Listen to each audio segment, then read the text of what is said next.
Hello, Santos. How are you, Leah? How are you? Good, thanks. Give me 1 second. I'm just trying to set this up. Hmm?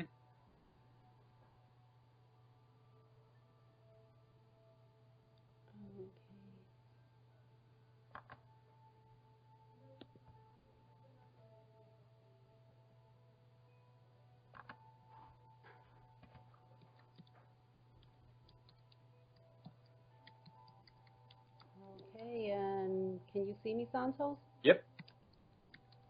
And we're good to go. Okay, so first I just want to let people know who you are, because I'm sure you have many followers and fans all over the world.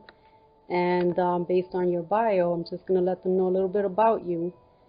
And Santos, for over 30 years, Santos has been researching the ancient works, compiling and translating them into more accessible terms in his study of astro-theology. That's amazing. Santos presents regular seminars and webinars on demand. He also presents lectures and workshops all around the world.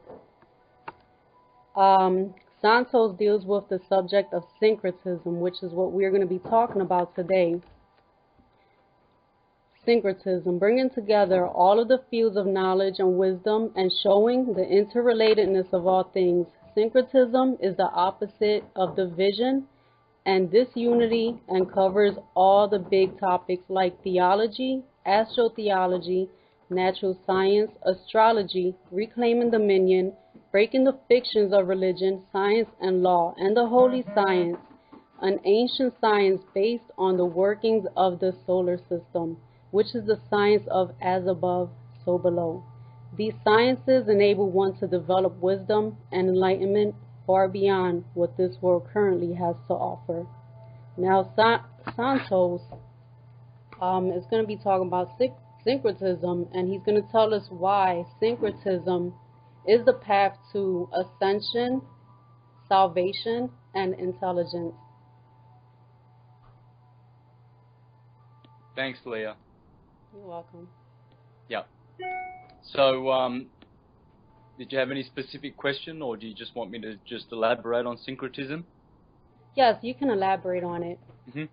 Syncretism is the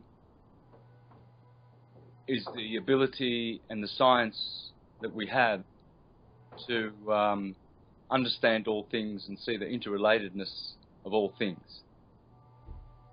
Now, in this system, they don't like us to learn in such a way. They like us to compartmentalize all of our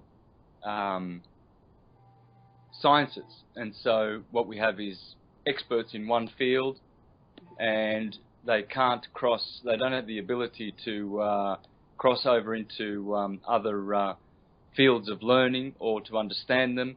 And so there is disharmony and there's compartmentalization. Therefore, there's no unity. It's called divide and conquer.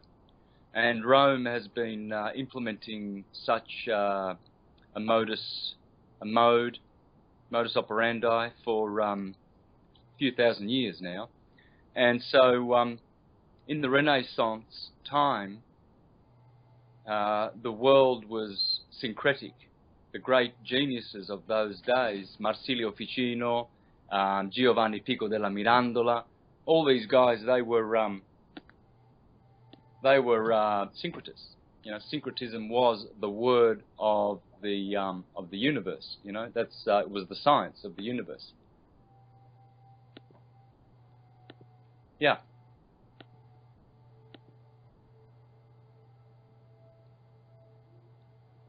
Okay, now Santos, you also speak about the Bible. In one of your videos, you state that the Bible is a book about biochemistry, physiology, and the regeneration of the physiology and the spiritual parts of the human being. It's a manual for regeneration. It's the elixir of life. Yes. Can you talk about that? Yes. Well, in the scriptures, it's all it's talking about is how we can rejuvenate the lower nature, the animalistic lower mind, and embrace the higher nature by great virtuous deeds, and to grow the spirituality and rise high up into the divine mind. And this story is repeated in all the scriptures. All the heroes, they are all Christ-like heroes.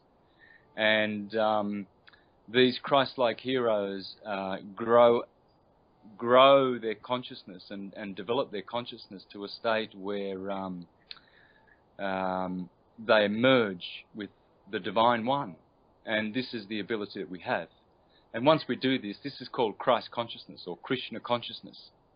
And Krishna consciousness is really the high consciousness of the universe. The materialist mind is the lower mind. And so we have a world full of materialists, speculative philosophers. And so they speculate about the nature of philosophy because basically they have forgotten their true higher self, their true higher knowledge, and there's a disconnect from the Creator. And they go after the teachings of demons. Demons are self-to-service entities. They are self-to-service in every way that they operate, and hence they are detached from the Creator. And those who are opposite to this, who respect the Creator and worship the Creator, they are service to others. And so these service to self creatures, they teach lies such as gravity, evolution, Big Bang theory, relativity. Basically, the individual who taught us this was nothing more than a monkey. His name's Einstein, and people put him on a pedestal. And whereas people like Tesla, true scientists, they knew that Einstein was just a buffoon. He's just a buffoon. I mean, all of his Freemasonic, Khazarian / Hyksos education and way of teaching is basically just materialist. And so relativity has no place in the mind of intelligent beings, like your Teslas, your Schulbergers, Wilhelm Reich, and all of these true scientists. These are just monkeys, and they repeat these monkey theories like Darwinian evolution, ape-man theories in the universities, and all of these people who go there, they're just materialists in their mind. They don't have any spiritualized, self-realized nature. Right. So what do you say to people who are indoctrinated by religion and still programmed by the concept that a historical figure such as Jesus is going to come and save them? And what do you say to the New Agers who claim that, a group of a galactic federation of light workers is going to come and save them as well and take them into their spaceship somewhere? Because I really don't believe in that, and I do believe that we are here to save ourselves. Oh yeah, look, again, these are just, and materialists follow these stupid teachings. They're waiting for the galactic federation of clown beings to come and save them, I mean, the elite, they can make up any silly story, because they give people hope, through false paradigms like the New Age movement, as if the New Age movement's going to bring people into the New Age. We have to bring ourselves into the New Age with our intelligence, So, and what about the question of Jesus returning to save us? Well, Jesus does return, but he does not return in physical form. He never did come in physical form either. The scriptures are clear that the Jesus that we adore and love of the great teachings of the Gospels come from our heart. And Christ dwells within. Colossians 1:27 and 28, where the Apostle Paul says, the great secret is the Christ that dwells within. And so he has already come. Christ has already come. And this is why you and I are having this conversation, because it is Christ's higher mind that is really inviting us and calling us to have these conversations. And so it has come. I'm sorry. Is this because the whole vibrational shift and we're in a new age, which is the age of the Aquarius?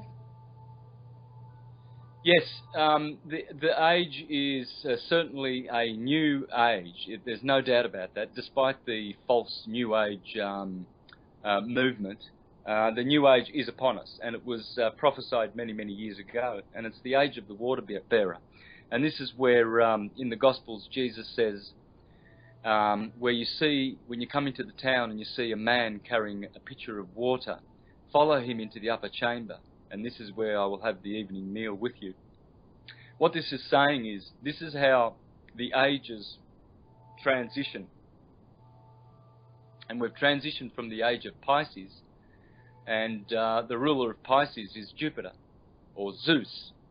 And what they've done is they've shortened the name of Jupiter Zeus, and they've made a compromise with the name Jesus.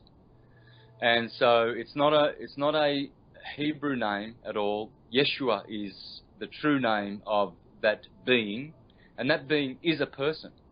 You see, the New Age movement is false in that it teaches that an impersonal force is coming to save us.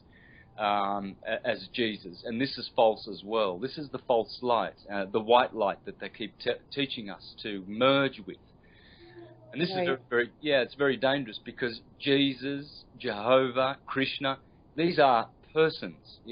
This is how we come to be persons, because person can only come from person. Life begets life, and the life that we have is intelligent. We have qualities, we have love, we have beauty, we have intelligence, we have goodness, and all of these come from the Creator. Therefore, the Creator must be a person. So when a Mayavadi speculative guru approaches you and tries to teach you all about,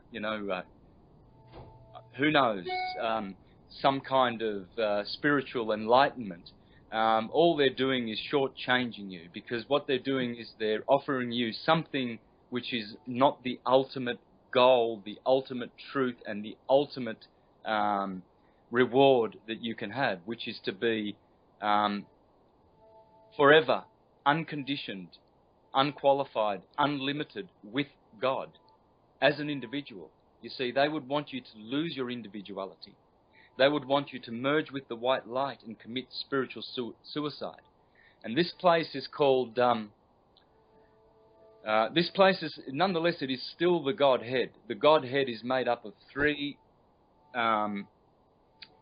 components. The top is the Supreme Personality of Godhead, which is the person of God, and the bottom is the impersonal white light of God. And in the middle is a mixture of the two, called Paramatma.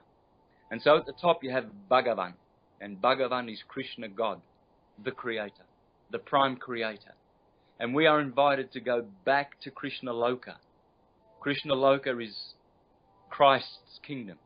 So this is where Christ says, and you will enter my kingdom, and you will be with me forever.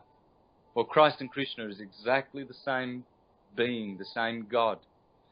And so when they teach us to go to Brahmajyoti, this is called Brahman. Bhagavan is above, Paramatma is in the middle. Okay. And Brahman is the white light.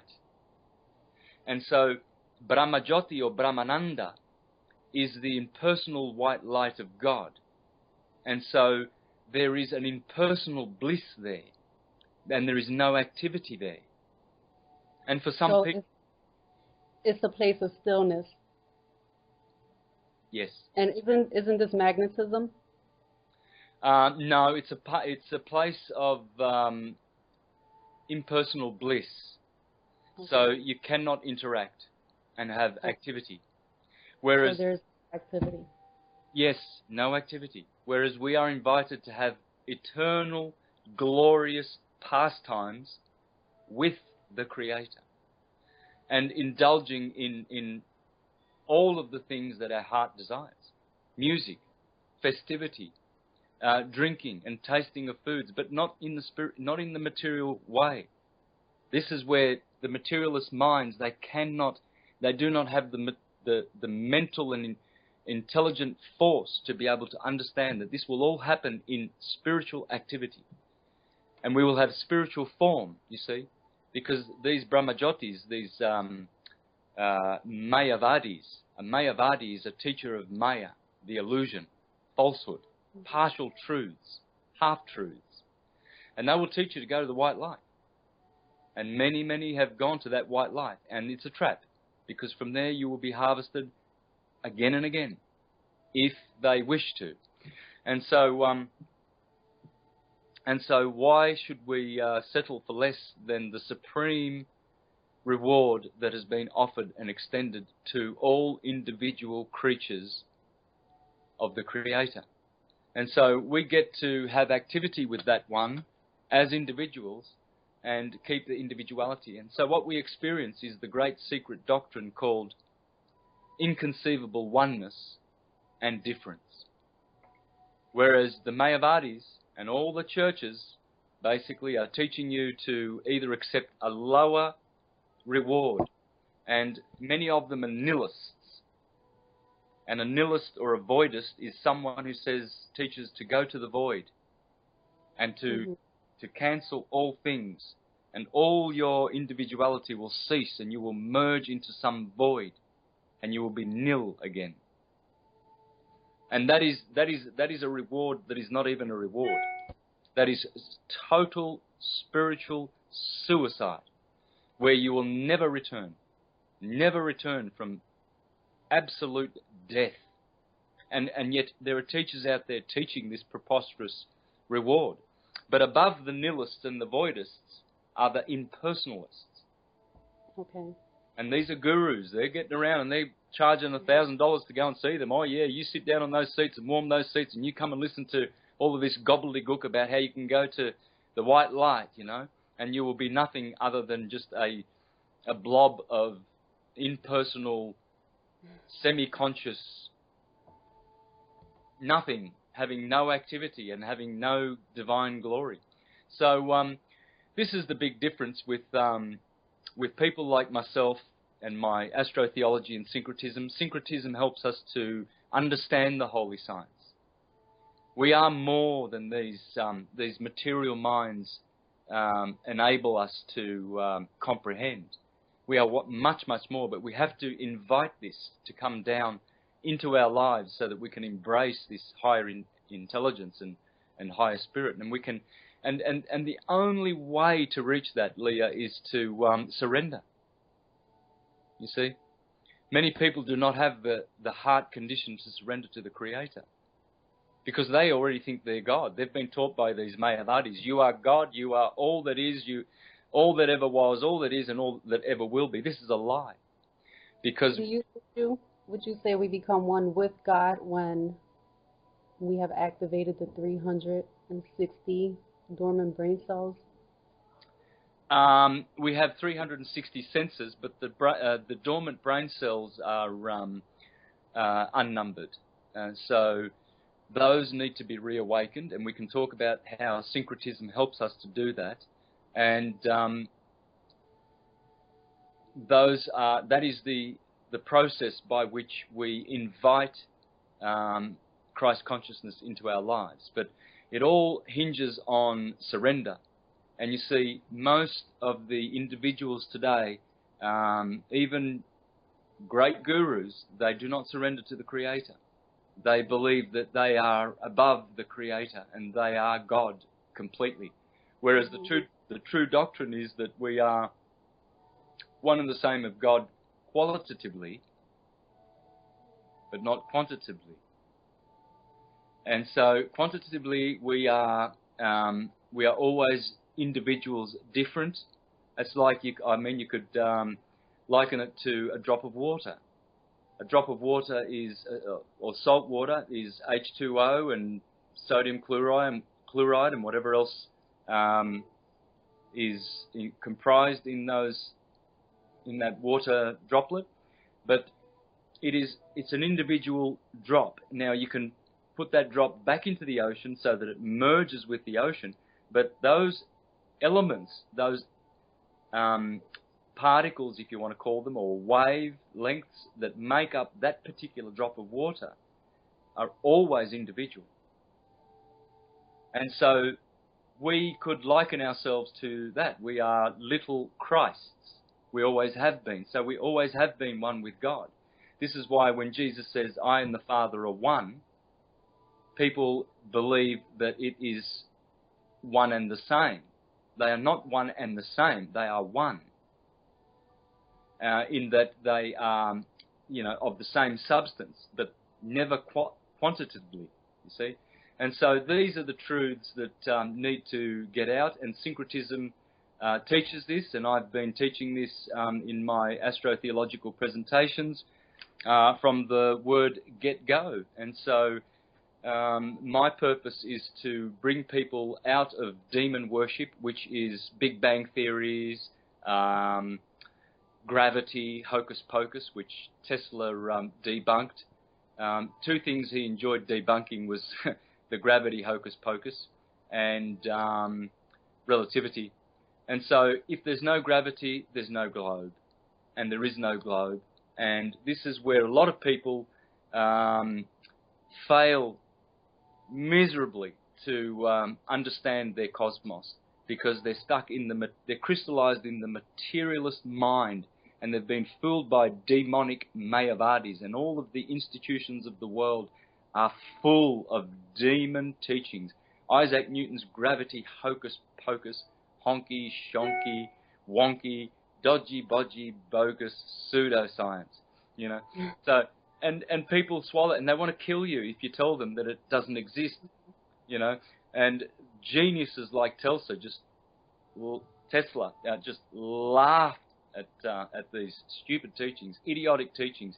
I'm supposed to be upside down here in Australia, So gravity is such an intelligent, discriminating force that it grabs me and it sticks me. It's pushing down on my head, and so my bum's sitting on this chair, which this chair is sitting on the floor of my cottage here, and everything's nicely pressed up against the upside down globe, because of course I'm down under here in Australia, and you're standing the right way up, sister, but I'm all upside down, and I don't know where up is because I'm spinning around on a ball. But it's funny because the dust particles, they've got no brains, and they don't believe in gravity, hocus pocus, shonky business, and so they're just flying around as particles in the atmosphere. It's funny about. So you say floating around on a ball. So the Earth is flat. And yes, you covered this absolutely. in one of your videos, and people still think that it's round. Yeah. Look, the first thing I'll say to those people is do some real scientific study. Study Tesla. He just laughed at gravity, and yet, I mean, he was a genius that just foreshadows all the rest. Einstein, the monkey man, Darwin, the ape monkey man. There's people think they come from apes. They've got no connect with the Creator. Their heart is closed. You've got to feel sorry for them. People like Danny Wilton, he adores NASA cartoons, all those CGI images, and he makes a reality out of it, and people go and follow him, and they're all following Danny Wilton. Oh, look, the Orion Nebula, and it's all cartoons. It's so sad, and they can't see it because there's no spirituality in them. There's no surrender to the Creator. These people think they're gods, and yet they're putrid morons. It's so sad, and they lead astray so many fools. So would you say, more or less, is there any hope for our future? Because there's so many indoctrinations, so many distorted views of how the world operates, and people are confused. People are living in fear. They don't know what to believe, but then they won't, take the time to do their own research. Who should we be studying? We should be studying the spiritualist, transcendental scientists, not the hocus-pocus pseudoscientists. One on this hand is spiritual, and they are self-realized, and they are connected, they have direct knowledge. They've activated their Radharani goddess right hemisphere rather than their left Krishna side only, so they're unbalanced. The materialists on this side, I mean. So the spiritualist ones, they have activated this, and so they've got both hemispheres, and this hemisphere connects intuitively directly to source, and that source is the goddess Radharani, and there she is with Krishna. That's beautiful. Yeah, and Yeah, and that is a beautiful picture. You have this in Christian art, you have this in Islamic art, Hindu art. It's all there. It's all one and the same. I'm not biased at all to the Bhagavad Gita. I love the Bible. That is my preference of all the scriptures. I'm a that's my book. This is the Bible that I've had since 1981, and as you can see, it looks like it comes from the 1800s. This is my personal Bible. I have many Bibles, many versions, and they're all marked and all underlined. And this is the one that I've used for my own personal study. Every single page has got note after note of notes. And so this is my favourite book of all. But I'm not partial at all. I love Islam. I love the Quran. I enjoy reading it. I enjoy reading Srimad Bhagavatam and all of the holy books, because I know, being a syncretist, that they all have the same message. There is only one creator, one source for this beautiful existence that we see. And so we need to give glory to that one, and by turning our backs on demonic teachings. So it's goodbye to relativity and relativism and all of this hocus pocus, gravity, globe, Big Bang. It's just horrendous, the rubbish that people believe, and that's all it is, a belief system. This is why they get angry when you challenge their well paid for lies when they go to university. They paid so much money that some people pay so much for their education that they are in debt for the rest of their lives. So the moment then you say that what they paid for is wrong, they want to kill you. It's like a fanatical Christian, or an Islamist, not true ones. They will kill you because they don't understand the true import of their scriptures. I took my children out of school because of that. And I've also researched Kate of Gaia. And, he talks about the legal fiction, and he talks about basically all roads lead back to Rome. Would you like to touch on that topic? Yeah. Look, the name that the Vatican owns is a legal fiction, sure.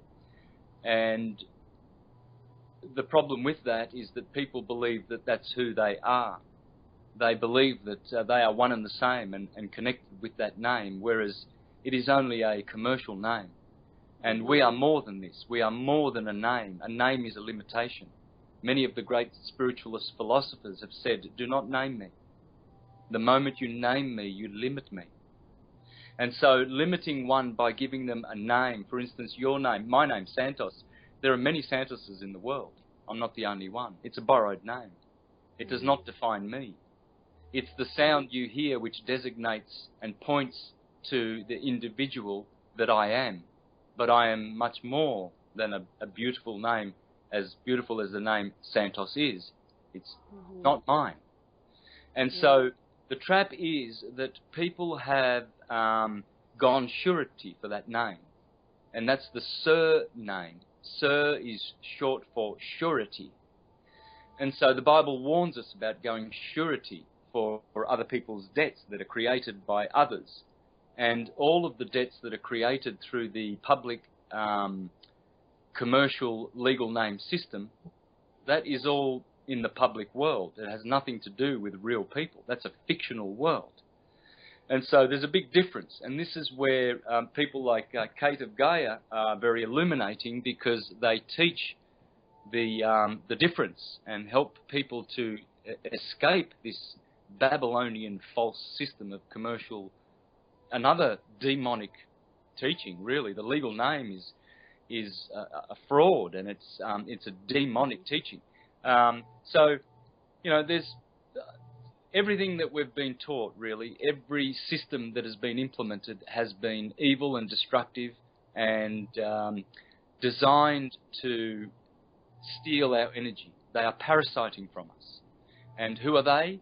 Well, you can go back to some of the power families of Rome, and you will find they are known as the black nobility. Black because their works are dark.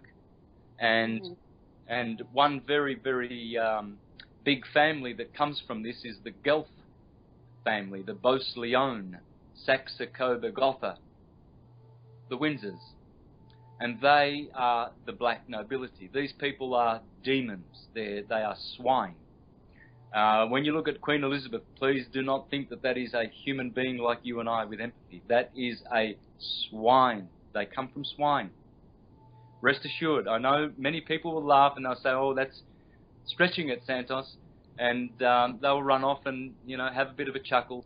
But they have incarnated from the stock of swine. Everything they do is they grovel in the swine mentality to steal your energy and to put them on thrones of gold, which they do not deserve, because they are bloodlust criminals. Queen Elizabeth is not only a murderer and a satanic, child-sacrificing, blood-drinking vampire. Prince Charles boasts that he's a relative of Dracula in all of his, oh yes, and we're relatives of Dracula, of course, because like Queen Mary, they bathe in the blood of virgins. These people have a continual flood of little children which are sacrificed under those, at Windsor Castle. Everywhere where the Queen is, under her feet, there are children being bludgeoned to death and murdered to Moloch and to the Khazarian Eastern conspirator swine families that have infested Europe. And of course Hitler, this is the story that will never be told, and that was that Hitler, the great hero, was against these families. He was fighting against the Rothschilds and all of these swine, demon-crazy democracy people. You see, they stand on their little soapboxes, and we're going to bring you democracy. Democracy is pure filth from swine. The same swine that gives you the globe, CGI Orion Nebula images and teaches you that that's what the universe is like, gravity, hocus pocus. These are swine. The Rothschilds, swine. Aldobrandini, De Medici, Orsini, Farnese, Borgia, Conti, Chigi, all of these Italian families, they're swine. They're not intelligent. They are animals. They come from animal stock. This is why they teach don't eat pork. Why? Because they'll be eating their own kind. They teach all the idiots, all the goy, to have pig's bum, bacon and eggs for breakfast. They sit there in their cafes and they're eating pig's bum, like Jan Irwin. On one of his shows, he's sitting there in California and he thinks he's a guru to the world and he's teaching them. And he says on one of his shows, oh, sizzling bacon. I mean, he was a vegetarian for 7 years and he went back to meat eating because he said, oh, that's not the way. So see how the dog returns to its vomit? And these people, they're on shows teaching the world, and what are they teaching them? To follow the teachings of swine demons. And that's why I'm here, Leah, to bring an end to all of this. And I would like to, what I'm going to do is I'm going to call out to all of the lawful, self-determined, intelligent, transcendental people of the universe and put together a claim and lawfully make a claim against the system that all their teachings are false, and where is the proof of their gravity, their globe, relativity, and all of these teachings that they force people to pay to be educated and to be stupefied by swine teachings of demons. And what's happened is we have a demon infestation on this planet. Krishna has always warned us. In Bhagavad Gita, he says, beware of the demons, because they will bring you to their dwelling places. And those dwelling places are the subterranean planets below this disk Earth. We live on a disk flat land. A disk flat land. And below us are 7 subterranean planets of the same dimensions of our Earth. Wow. And these planes are full of beings that have been vanquished to these planes. And they come up in their spaceships and pretend to be all kinds of Anunnaki kind, you know, extraterrestrials, and pretend to take us to Mars as if Mars is a terrestrial planet. It's a ball of light. It's a demigod. That's it. And you can see it with you can get a telescope. You can see that there's nothing solid at all whatsoever about Mars. So all of these other idiots who get on the internet and talk about, oh, I went to Mars, you know, where they've been taken to subterranean planets, because those are terrestrial. Those are solid. But all of the planets, the 7 below are terrestrial. The Earth is terrestrial. But the 7 above, they're luminaries. And the scriptures tell us clearly in Genesis chapter 1:14, it says, and God created the luminaries. The planets. Yes, and those planets are called stars, wandering stars. And there's only 5 stars up there. There's no more than 5 stars. Because all the rest, they are not called stars. All those little twinkly, twinkle little stars that we see, those are not really stars. Those are sidereal bodies. And those are angels. And those are intelligent beings. And it is through their intelligence that we have our intelligence. And so they are looking down upon us on this demonized planet where they teach all of these evolutionary Big Bang theories and cause people to suspend their intelligence and believe in hocus-pocus, shonky science. And the world has gone after these, and they bow down to false images and false gods. And so I'm here to vanquish these, and I'm going to hopefully get together with some people who will prepare a claim, and we will take it to the highest courts and sue them for taking advantage of the incredulity and the gullibility of mankind by teaching them false teachings for which they have no proof. And they will have to present their proofs in court. And so I'm hoping that people who have ears to hear and eyes to see and will want to support me to vanquish demon activity forever on this plane will join me and prepare This is why I'm here, Santos. Yes, sister. I know. The true intelligent ones are coming forth now, and they easily understand the flat disc plane that we live on.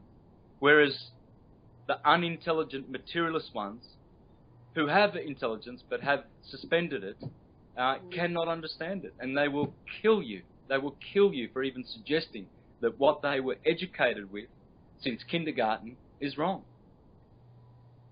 Santos, let me pause you for a minute. Are you getting this recording on your end? No.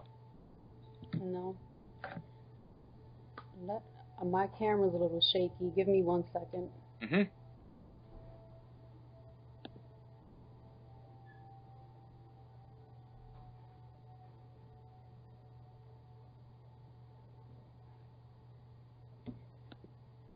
I just text my technical support person to come down and see if I have this going on. Okay.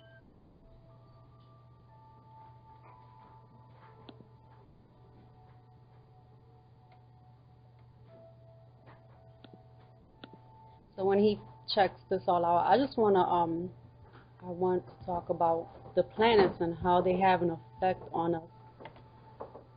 Yeah, well, the planets have a great effect on us. Those are the only stars that affect us. All the other sidera, they do not affect us whatsoever. They are just, they are the big Adam Kadmon on the ecliptic in the sky, which is the mold which we come from. So when you look up to the ecliptic and you see the zodiac belt, you see Aries, Taurus, Gemini. What you're seeing is the body of the God, the demiurgos, who created our physical bodies, not the source of our spiritual bodies. He is only the creator of our physical bodies. And so we see Aries, we see the cerebrum. Aries is here, the ram, the cerebrum. where our RAM is. Taurus is the cerebellum, the bullum. That's the lower mind. And it has to do with, this is more like our heart. As a man thinks. So we have four brains, would you say? Yes, we do. Yes. So I know you said one was the cerebrum, the cerebellum, the medulla oblongata, and the solar plexus. That's right. Okay. That's right. Yes, and those are all unified in the heart. The heart is the center of all of these four brains, and it has its own brain that needs to be activated. There's only one way to reach the highest planes of Vrindavan, Krishna Loka, and that is to go into the heart and accept Christ in here, Krishna, and surrender. Service to that one. Service to that one doesn't mean we go, whipping ourselves with whips and abstaining from all pleasurable things. This is insanity. These are depraved, insane individuals who teach the wrong path back to the Creator. Well, it's wrong because they will not return in this life. They will have to come back again and learn the proper way. And to learn the proper way is to surrender to that one. And to I think a lot of people are taking shortcuts and they're living anxious and really restless. Yes, they are. It's very, very hard, Leah, to really overcome all the fears and anxieties that have beset us. I struggle with it every day. Every day. There's not a day that goes by in which I only have bliss. So I am admitting my weakness. I'm admitting that I am weak in the flesh. The spirit is strong. Mm-hmm. My spirit will endure until the end. And as Christ says, and he that endures to the end is the one that will be saved. I don't know about this body. I don't know how much strength it will have. But if it's similar to the mental and spiritual force that I have, then it will follow suit. But the flesh is weak. The flesh is always weak. We always want things that we shouldn't indulge in. We always have an extra few mouthfuls of food, whereas we should be content with less food. We always look for, perhaps we fall into lustful activities instead of loving activities. And it's so easy to fall for the lesser when we can have the higher. And so the flesh is always going to be the challenge, and it is always beset with anxieties and fear. But if we go into the heart unifies the four brains that we have, the brain centers, and then it is the place where it overtakes the other brains, and we are centered in the heart, and the heart is always leading us. The heart is the true place of Krishna consciousness. Now, Santos, did you ever experience a Kundalini awakening? Yes. Yes. How did that go? What do you think caused it? Well, in my case, I've had many smaller ones. I've had a major one where my whole cranium was full of light blue, soft electric light. Right. Pretty much like this, like the soft here. That's the color you see. And but all my life I've had small ones where you only need a split second of divine bliss, and you merge. That experience. Yeah. It's the best. I've experienced a Kundalini awakening, and I felt like I was in a state of euphoria. I felt like I was on a DMT trip the next couple of days afterwards. Yeah. And I was just amazed. And when I first had that experience, it's like you're seeking, you're searching for more when you fall back into consciousness because of the worldly things that, daily things that the people you interact with, and just daily things that you're experiencing, and your focus is on finding that place of bliss again. And I've been training my brain to stay focused, to stay present to myself. Yes. And I mean, I'm in a place where, you know, I'm not, how can I explain it? You call it purgatory. I'm not there, you know, because I've been meditating, I've been doing my spiritual practices, I've been in moderation with the food that I eat, and I know you're a vegan. And I just, at this point in my life, I don't feel tempted by anything. No, no. There is no more material temptation. Spiritual temptation, plenty of spiritual temptation. Right. We are always eager to serve the Spirit. Mm-hmm. The Spirit in us is divine. We are one and the same with God. Qualitatively, there is no difference. You are a goddess, the same as Radharani. Your source is in Radharani. Everything you do comes from Radharani, Lakshmi, Parvati, even Durga. These are all good goddesses. They are material goddesses and they serve the Lord. Mm-hmm.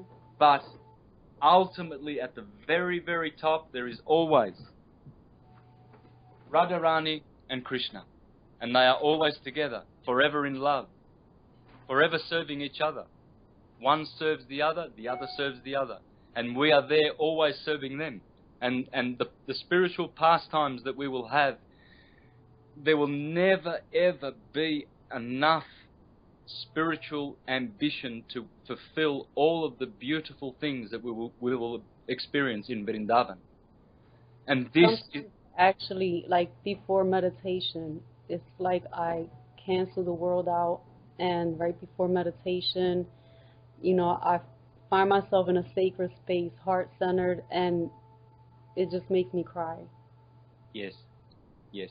I had a healing session from a good friend of mine about 3 weeks ago, and he is an energy worker, and he can just point his fingers at you, and you will feel. He can even push you away with his energy. Wow. He can pull you to him with his energy.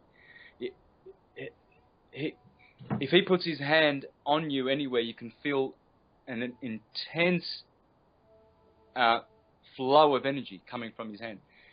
He did a session on me, and I cried for an hour and a half, non-stop, crying.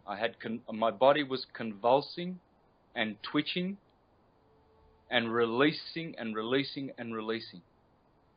And this is the sort of blocked up energies that we have in us.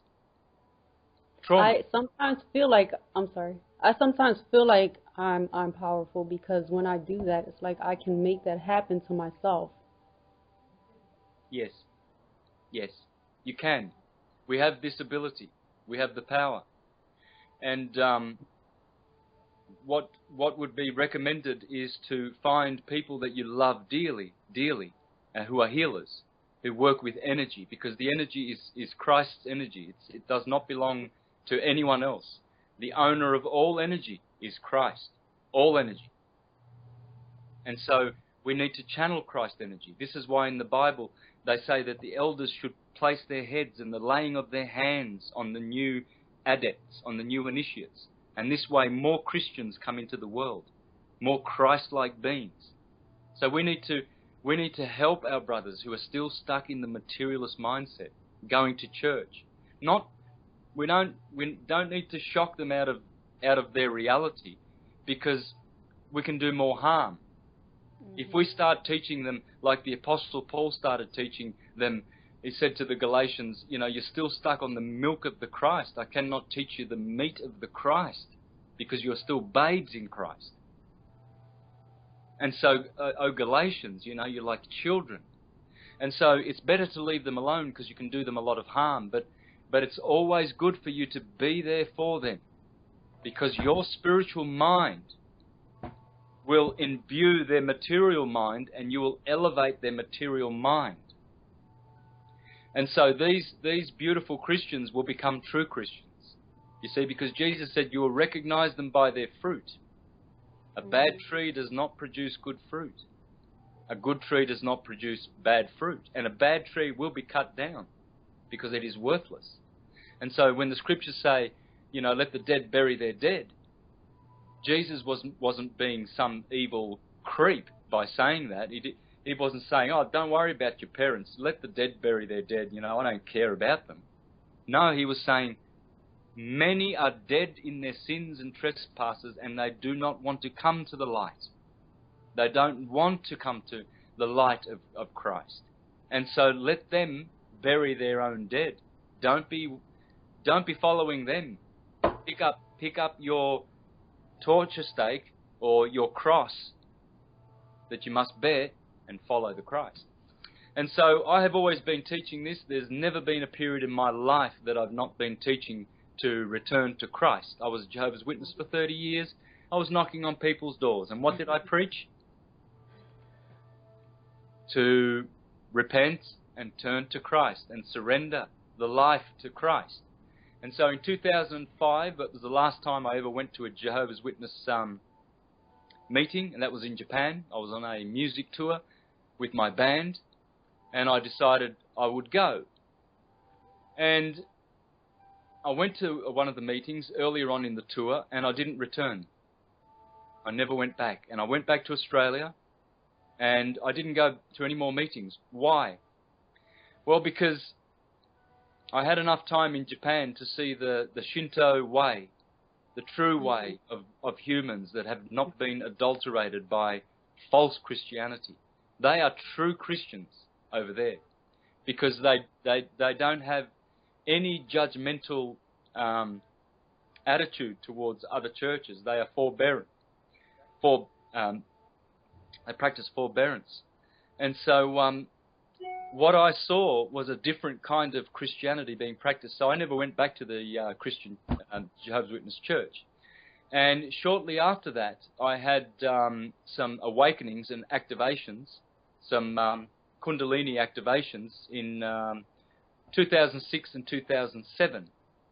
And in 2007, I read a book called The Synagogue of Satan by Andrew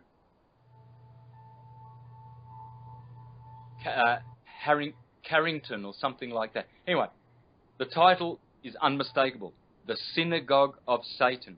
I read that book. It explains how the Rothschilds, who are a coven of witches, a den of thieves, offspring of vipers, Pharisees, and a swine family, are controlling the world through their false education, Big Bang Theory, monkey, ape-man theories, a la Darwin, buffoonery such as the globe and gravity, and all of these things that have been debunked by the likes of Tesla and other great geniuses. And so the Rothschilds are putting all of their money, because they have all of the money, together with the Vatican. They've been running the Vatican coffers since 1823, when the Vatican's families had a historical handshake with Charles Rothschild in Naples, and they struck a deal where the Rothschilds would manage all of the Vatican's money, and they've been doing so since. So these two entities are the entities that are behind all the false education, and all of the telescopes are owned by the Jesuits. They feed us CGI images. There's nothing at all true about, you know, the rover going to Mars, or there being manned stations on the moon, or this is hocus pocus. The moon she's just a body of sound. It's just a vibration. It's just energy. She's just energy, and it's not solid energy. There are beings on the moon, but they're not human beings. With bodies, with these physical bodies. This is ridiculous. Would you like to talk about that? Yeah, I'll read from one of the greats. I prefer to do that. Macrobius. Now, let's see if I can find it where he talks about all of the different beings on the other planets. And so what we have is He says... Santos, really quick, what is the name of that book? The book is The Dream of Scipio, Commentary, Macrobius. Macrobius was a 4th century Neoplatonist. The Neoplatonists were the ones who were our true school of Europe. Europe in the West, the highest transcendental science has to do with Plato and Pythagoras, and the Neoplatonists were the true teachers of spiritual light in the West. And Justinian the Emperor closed the Neoplatonic schools in the 6th century. He was a demon worshipper, as most of the Roman pedophile elite families are, and they supplanted Neoplatonism, which was bringing the West to godship, with the likes of Iamblichus, Sallustus, Proclus, Plotinus, Porphyry, and all of these great godlike philosophers, true transcendental scientists. And they replaced Neoplatonism with Aristotelian buffoonery. Aristotle was a moron, like Einstein, Newton, and all of these other morons that have been totally wiped out of the minds of all the intelligent beings on this planet. And so, down to this day, Europe has embraced Aristotle and the materialist, the globe model, and all of these lying models which come from demons. So anyone who is a materialist is a demon worshipper, period. It's quite simple. Because those stars that we call planets, they are fallen stars. They're not bad. They're fallen stars. That's what the scriptures call them, the stars that transgressed against the Lord. The Lord is the firmament. The firmament is where all the sidereal stars are. And that is the Lord, because it governs our solar system. Now, somewhere in history, probably about 3,000 years ago, our planets, the 7, who have their own ecliptic, the sun is the ruler of the ecliptic, so they fell in that they don't correspond perfectly with the sidereal system. We have a tropical system and a sidereal system in astrology. And so the true science of the spiritualists is astrology. The false science of the materialists is astronomy. And so what happened is astrology was demonized, and so we forgot this part in history where there was a rift, there was a differential was created between the movements of the sidereal system, the dome or the vault of heaven, the firmament, which makes 360 revolutions a year. So when you look up at the skies, we are not moving. The earth is not rotating. It is stationary. That is a fact. Only the chandelier-like vault of the heavens is moving, and it moves at 24 hours every day, perfectly. And it makes 360 revolutions, whereas the sun and the planets, they have fallen from this system, and the sun takes 365 and a quarter days. So somewhere 5 and a quarter days were added, and the differential is what causes the influence in astrology. But in a sense, this is called a fall, because there's differential. They should be united. In a perfect world, they work together. And so all the influences are merged together. So what we have now in the East is we have a sidereal system, and they say that the constellations are in the zodiac, whereas in the tropical system, which is the system I teach, we say that the constellations are on the ecliptic.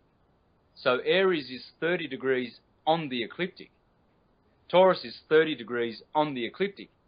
In the zodiac, they're not 30 degrees each. Aries is a very short sign. It's a very small sign. It's only about 21 or 22 degrees. And Virgo is a very big one. You know, it takes more than 30 degrees. So that's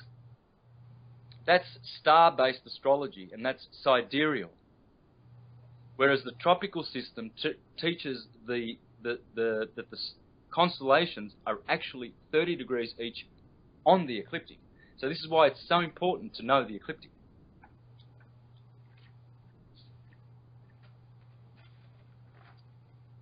Okay, so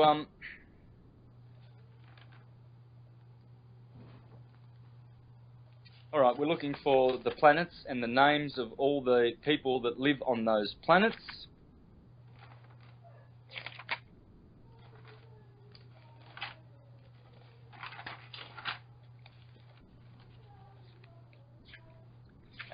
Nonetheless, look, if I don't eventually find it, it's in the final chapters of the commentary of the Scipio, and he mentions there quite clearly that the beings that live on the moon are called lunar people. And so in the West we call them lunar people. And so in the East they tell us that the rishis are the ones that go to the moon sphere. And the rishis are the advanced ones, like you and I. If we do good works and do good karma, we get to go to live on those planets. And it's nice to live on the moon as a spiritual being, as a heavenly being. It's nice to live in the sphere of the sun. These are spheres. They're not literal spheres as in spheroid. They are spheres of influence. And so they're considered to be spheres. And this is where the confusion comes in, because people see these words spheres, circle, round, and they take it to mean a ball.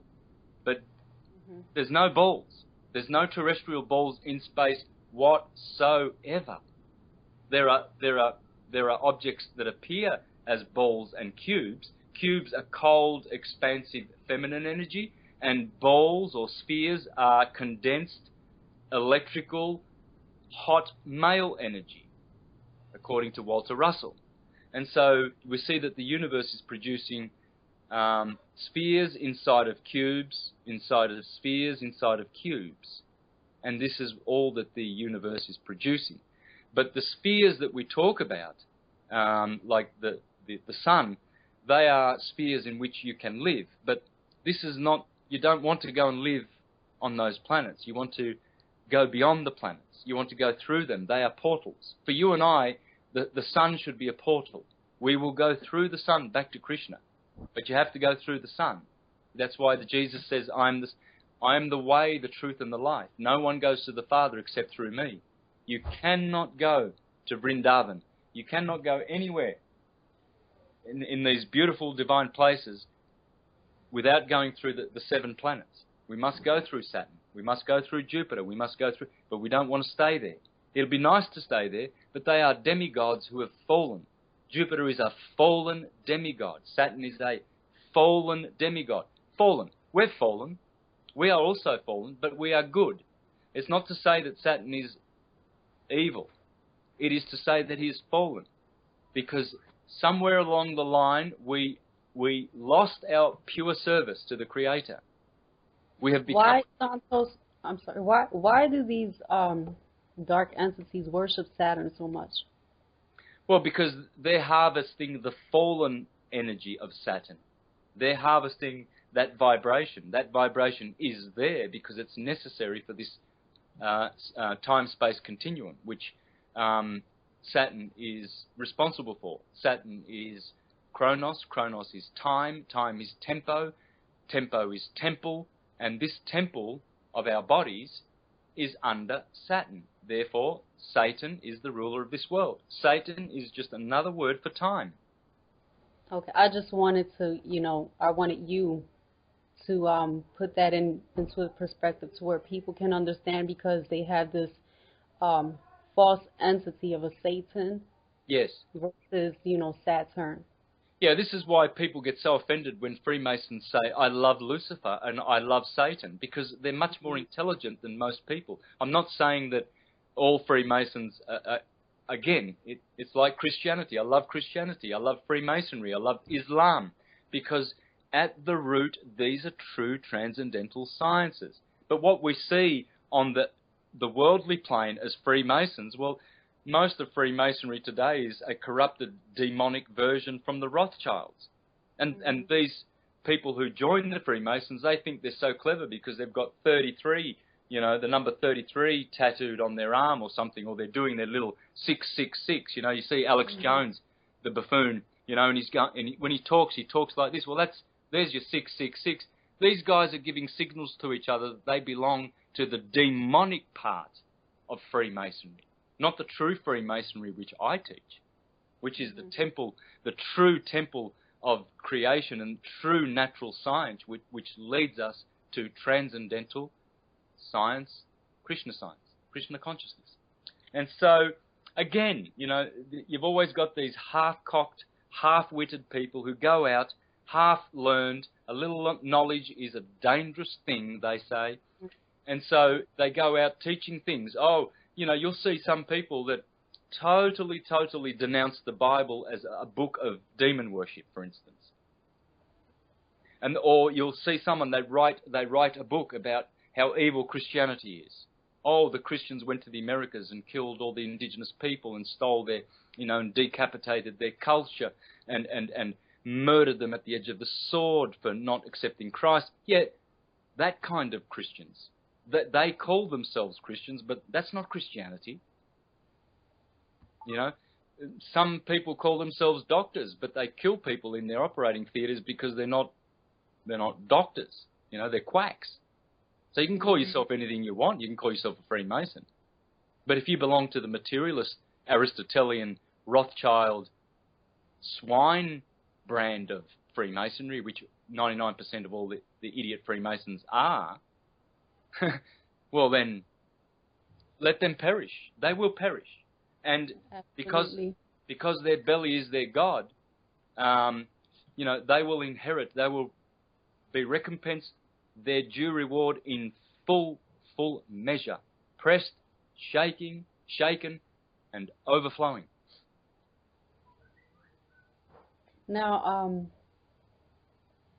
you speak a lot about the atom, and you say everything is atomic.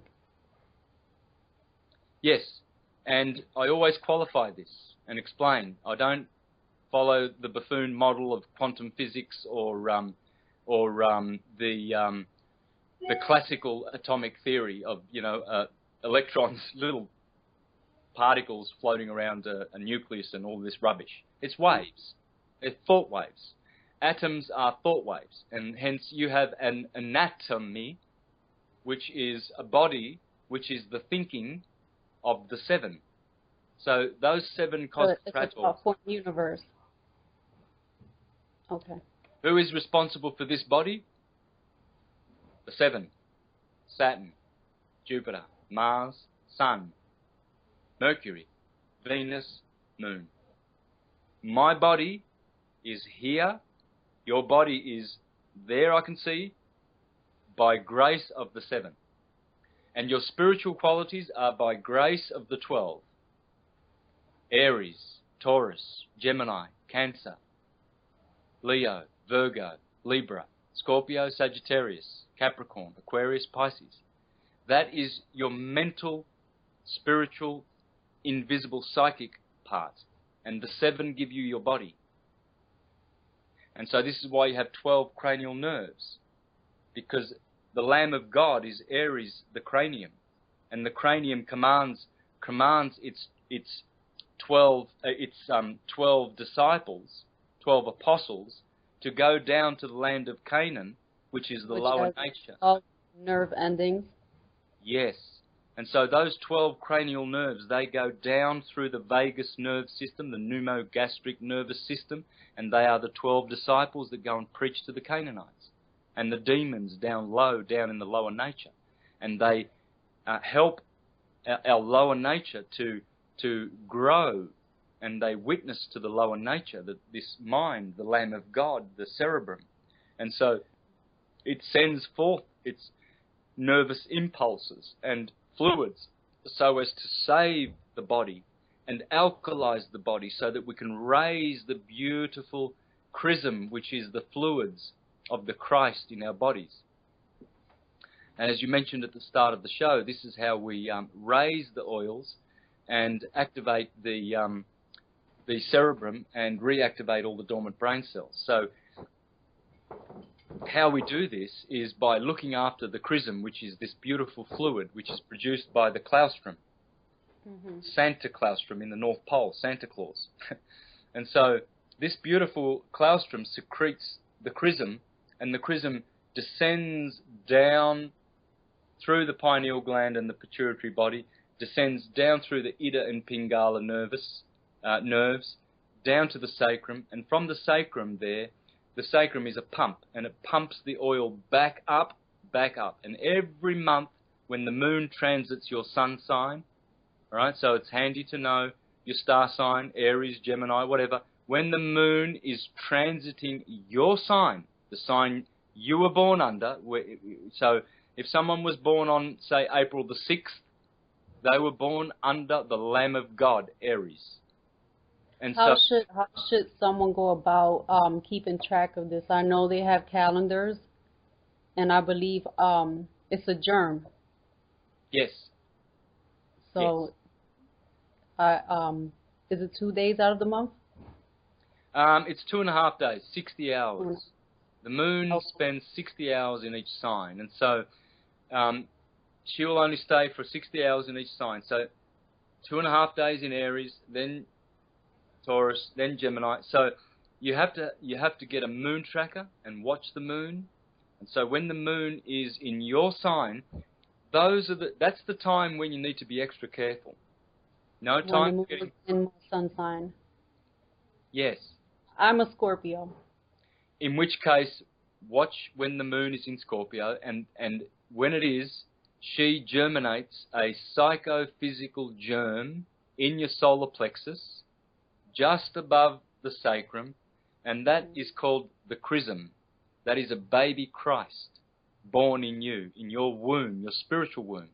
Men and women both have spiritual wombs, and we are the progenitors of Christs. Every month there are 13 moons in every year, and you have 13 Christs that you can raise up. And if we don't raise up, and if we do not lift up the Son of Man, as Jesus said to Nicodemus, how can you be a teacher in Israel and you do not know how to be born again? Because Nicodemus said, must I go back into the womb of my mother to be born again? And Jesus says, and you're a teacher? And you don't know how it is to be born again? He said, as Moses lifted up the serpent in the wilderness is your lower area, and the Kundalini is the Ida and the Pingala, the swirling electrical energies going up and down your spine, a la Caduceus, Apollo's staff. And so when you activate those serpents and you lift up the Son of Man, see, that's why Jesus said, no one has gone back to heaven who has not descended from the heavens. And this is why you must lift up the serpent, as did Moses in the wilderness. Lift up the Son of Man. Now, what's the Son of Man? Well, man is short for manna, and the manna of heaven is what's produced in the claustrum, the cerebrospinal fluid, which is pure when it's secreted from the claustrum, and then it gets differentiated at the pineal gland and the pituitary body, and it gets split into a positive and negative. And then as it goes through the endocrine system, it gets further differentiated. Now, Santos, with eating meat. Yep. With eating meat, this germ. Yes, it would. Absolutely. I didn't realise I had that. Didn't have that unplugged. Sorry about that. Yes, eating meat is the same tantamount as being an animal. Only animals eat animals. Human beings should never taste the flesh of dead carcass. Dead carcass has the remnants of the blood of the animal. The blood animal blood mixed with human blood is a pollution. It is a spiritual contamination. And whoever tastes of that is contaminated and cannot ascend. The body is acidic. The body is in shock. The body does not know how to get rid of this dead carcass. It's a stench in the body. Hence, people who eat meat stink. They stink. It's a putrid stink. I can smell it miles away. It's horrible. And especially, after they've left the toilet, it's Would people be able to reverse this if they stop eating meat? Absolutely, instantly. Okay. To be fully pure of the death of sentient beings in your body and have pure blood requires 7 years of abstinence after one has indulged in the eating of what I can only imagine is the most horrendous, vile means of sustenance, to steal the life of a sentient being because you feel that your body needs to survive over the life of another being is horrendous. The life of plants, we can take those. As long as we turn that food into prasadam, only prasadam should be ingested by living human beings.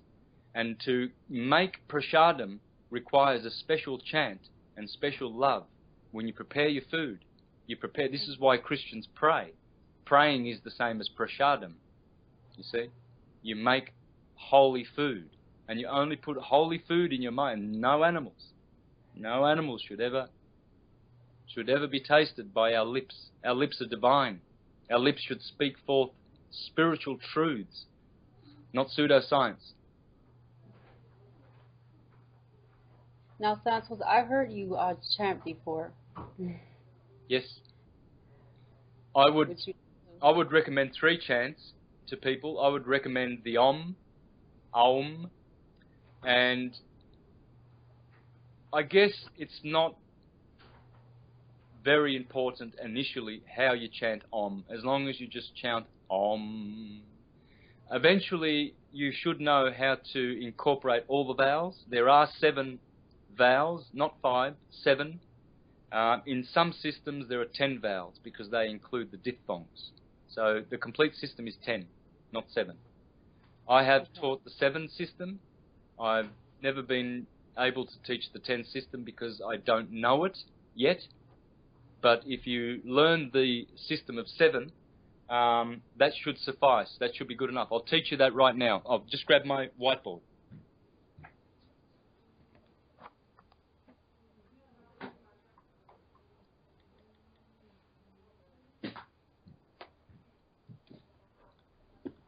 So let me teach this. So what they teach us generally is that we have 5 vowels, but there are 7. And those vowels are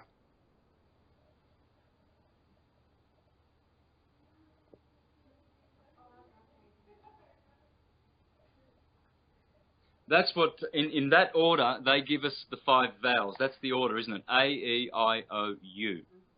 And sometimes Y and W. So they're hinting that there are 7 vowels, and there are. And these are the 7 vowels. There are 2 E's, and there are 2 O's. Okay? This one has a grave accent on it. This one has an acute accent on it.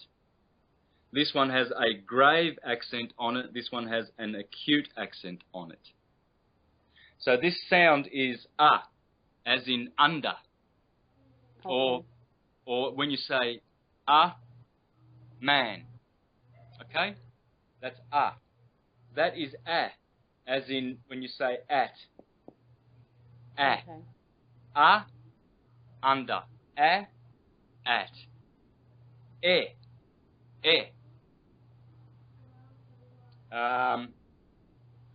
End. That would be the same as when you say end. Okay? I. Very important to understand. This is not I. It's I. And this is not A, E. These in English is not wrong. It's not wrong how English teaches the vowels, but it's not correct. Okay. So we've got A, E. This is O. This is the grave accent O. This is O. O, O. You see, so this is, you can see it's more open. The acute accent is closed. It's a closed accent. Whereas the grave accent is an open. It's more, the letter is more open. So there are two E's and there are two O's. And so what you have is A, E, O, U. And when you merge those together, you get the true Om. Om, because it starts with A, ends with U, and then closes off with the maternal Mary. This is Krishna, this is Radharani, and this in the middle is Balaram, the Holy Spirit in the middle. This is the Trinity. Okay, the shortened version of Aum is A-U-M, but the correct version is this, and this is how it's said. So I'll do it individually and then I'll do it completely. So the individual sounds: A, E, O, U. A, let me do it. A, E, O, U. A little bit more flowing, and now merged all together.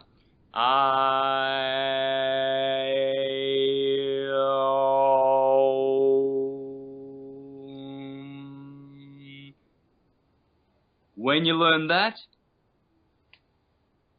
you're flying. When you learn how to do that. Yeah.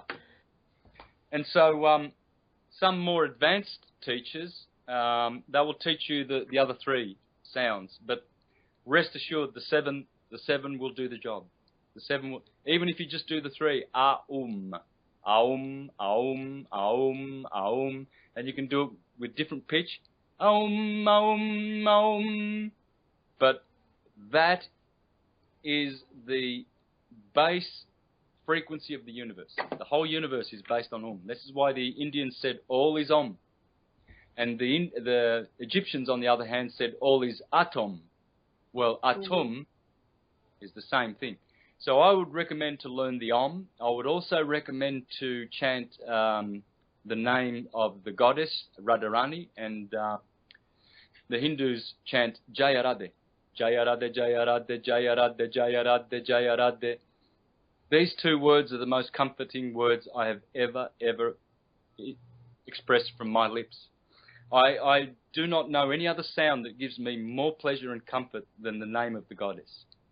And the Hare Krishnas teach that you can chant the holy names of God, the 16 holy names of God, which are Hare Krishna, Krishna Krishna, Hare Hare, Hare Rama, Rama Rama, Hare Hare.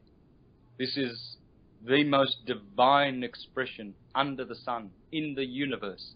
But they always say, more powerful than the name of Bhagavan, God, Krishna, is the name of his consort Radharani. It's 1 billion times more powerful. And when we invoke the goddess, we go straight to the arms of Krishna, because he loves her so much that he will not refuse. If someone is experiencing a Kundalini awakening, is this safe?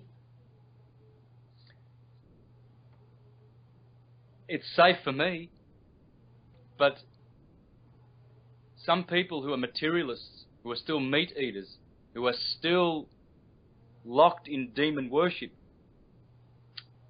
you never know. Could be dangerous.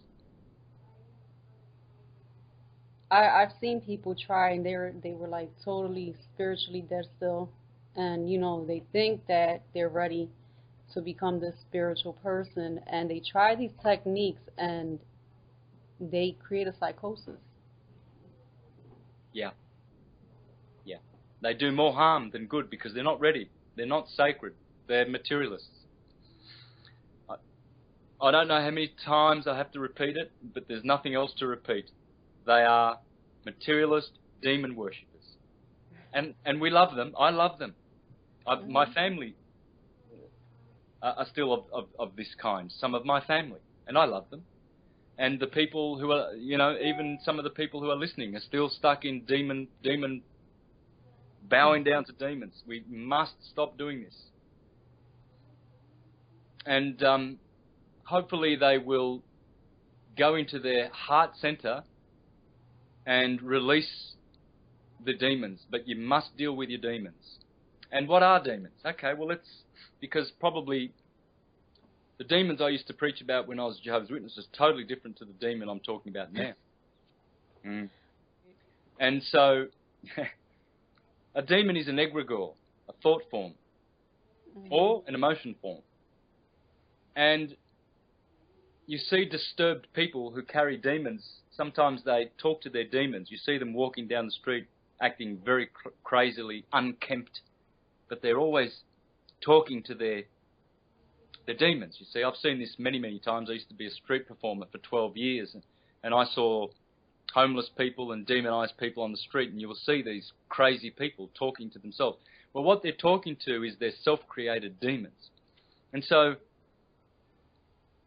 they come from erroneous, faulty thinking or unbalanced and unhealthy emotions. And so when these thoughts and emotions come together and some kind of trauma happens in the individual, if you carry that trauma and you don't release the trauma, that trauma grows, and it has thoughts in it. It has the power of thought and the power of emotion in it. And as you give it energy, you keep remembering, you know, oh, what your partner did to you, or what your brother did to you. Oh, my brother stabbed me in the back, you know. 10 years later, some people are still hating on their brothers. Just keeping the thoughts alive. Yeah. Oh, my sister, she's a demon. She stole my money, or whatever, you know. It's not your money. It's not her money. And so 20 years later, they are still carrying this hate. That's demons. But there's all kinds of demons. There's much larger types of demons that are egregores created by gangs, groups, clubs, you know, like the Bilderbergers. They've got their own demon. The Vatican have created their own demons. How they do this is, you know, the Freemasons, they will have a ceremony and a ritual, and they'll all go to that ritual, and they will create a thought form. They will create a demon emotional form, and they will give life to that form because they swear allegiance to it, don't they? They all swear in secrecy. They do their funny little handshakes, you know, and all of these signs. And I think they're so clever. Oh, look at me. Oh, look at me, you know, and all of this rubbish. These are idiots. These are swine who eat swine. They're dog eaters. Bhagavad Gita calls all meat eaters dog eaters. He who eats dogs will be eaten by dogs. And I say that with love, to help people to stop this carcass crunching. It's putrid. Three things we must eliminate: carcass crunching, gravity, and globe. Pure, filthy demon swine worship. And very easy to debunk. All you have to do is be spiritual. Right. But what do? Can you knock on people's you know, materialist, crystallized brains and help them when they're not ready? You can't. They just, and they laugh at you. They laugh at information like this and they think it's craziness, because they have no connect to sanity, no connect to the Creator from their hearts. And you'll see them, oh, they love their money. They're off chasing money, career, glory, fame. You know, they'll do anything. They'll even be a shill. They'll take money from the same swine eaters who are sodomizing them up the butt with a 4x4 post and trying to make it even bigger. And people are just bending over more and saying, give it to me. And this is what's going on. And they will be shills for them. They'll get paid to, you know, for instance, they will circulate around my websites because they know I'm getting millions and millions of hits by all of the intelligent, enlightened, beautiful, transcendental beings of the universe. They were going to my syncretism and being awakened and freed from demon worship. And so these shills will hang around and try and say, I mean, they're even making Facebook pages against me, attacking me now, you know, videos, oh, Santos is this and is that. Why? Because they're trapped in the material mind. I feel sorry for these people, you know, I really feel so sorry for them. They are working for the entities who are killing them and loving killing them, giving them chemtrails. So they're supporting chemtrails, vaccinations of little children, murder of children, murder of animals in abattoirs. How many cows are being butchered and slaughtered all over this planet? And we go to restaurants and you see these clever materialist people eating a chunk of cow's bum, you know, and they think that with vegetables, steamed vegetables, and they put pig bum to their lips, and they think they're clever. And so in their gut, lining their guts is pig's bum. Oh. You know? Turkey's bum, chicken's bum. This is what they're eating. They don't think you are what you eat. Why do they give you sheep to eat? To turn you into a sheeple. To fleece you. To lead you to the slaughter like lambs. That's why they want you to eat lambs, poor lambs. Why would they want you to eat cattle? So you can be their chattel. Why goats? So you can be their sacrificial goats, can't you? Go off to war. We will make the uniforms as we've done before. Sacrificial goats. You see all these army soldiers. I'm killing for my flag. And they go and kill that brown person and that brown. Oh, he's got a wrong colour there. Bang, blow his brains out. There's some little brown kids blow their brains out. For who? For swine. Because they eat swine. You are what you eat. Why would you eat chicken? Chicken's just another pig. A chicken is the most filthiest animal, bar none. They're beautiful animals, but they are filthy, dirty, more so than pigs. And people love chicken. Oh, chicken wings. Kentucky Fried Chicken. Imagine all of the pussy poo that Colonel, whatever his name is, that invented all those spices and that, just to hide the satanic taste of dead, burnt, sentient animal carcass. So you have to have all your 13 spices to get Kentucky Fried finger-licking chicken. You know? Rabbit. Oh, eat rabbit. So you can be a coward. Chicken, so you can be a chicken. And not have any heart like a man, like a real hero, like a real warrior, like a demigod. They want you to be demons. It's all demon worship. It's putrid. I mean, it's impossible for people to focus with all these toxins in their bodies. It is. It's contaminations. Toxins are everywhere. Psychological warfare is being played against mankind. Not only spiritual warfare, physical warfare.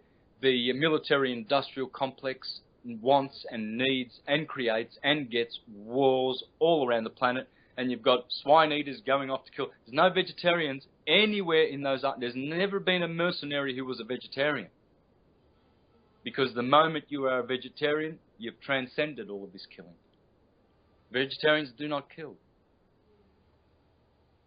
And so the armies are full of swine eaters. I love them because they know not what they are doing, but they're swine eaters. And the truth must be told with love. Sometimes you have to be cruel to be kind. You eat meat, you're a swine eater. You will be eaten by swine in the next life. See these pigs that we're eating, these pigs' bums. You see people say, oh no, I can't live without my meat. My meat? My meat? It's not your meat. Meat eater, whoever you are, it's the animal's meat. That bum belongs to the pig. That's the pig's bum. It's not for your mouth. That's disgusting. It is. It is. It's truly disgusting. The habits of human beings. I like to stay away from human beings because they are more stupid. The stupidity of mankind is endless. Endless. In this current state. If they should save themselves, they will be embraced by me more than anyone else. None of these demons who teach demon pseudoscience will embrace them. I will. I will embrace the lawyer who comes out of the bar. I will embrace the Pope if he turns to Christ, rather than killing little children and sacrificing them day in, day out.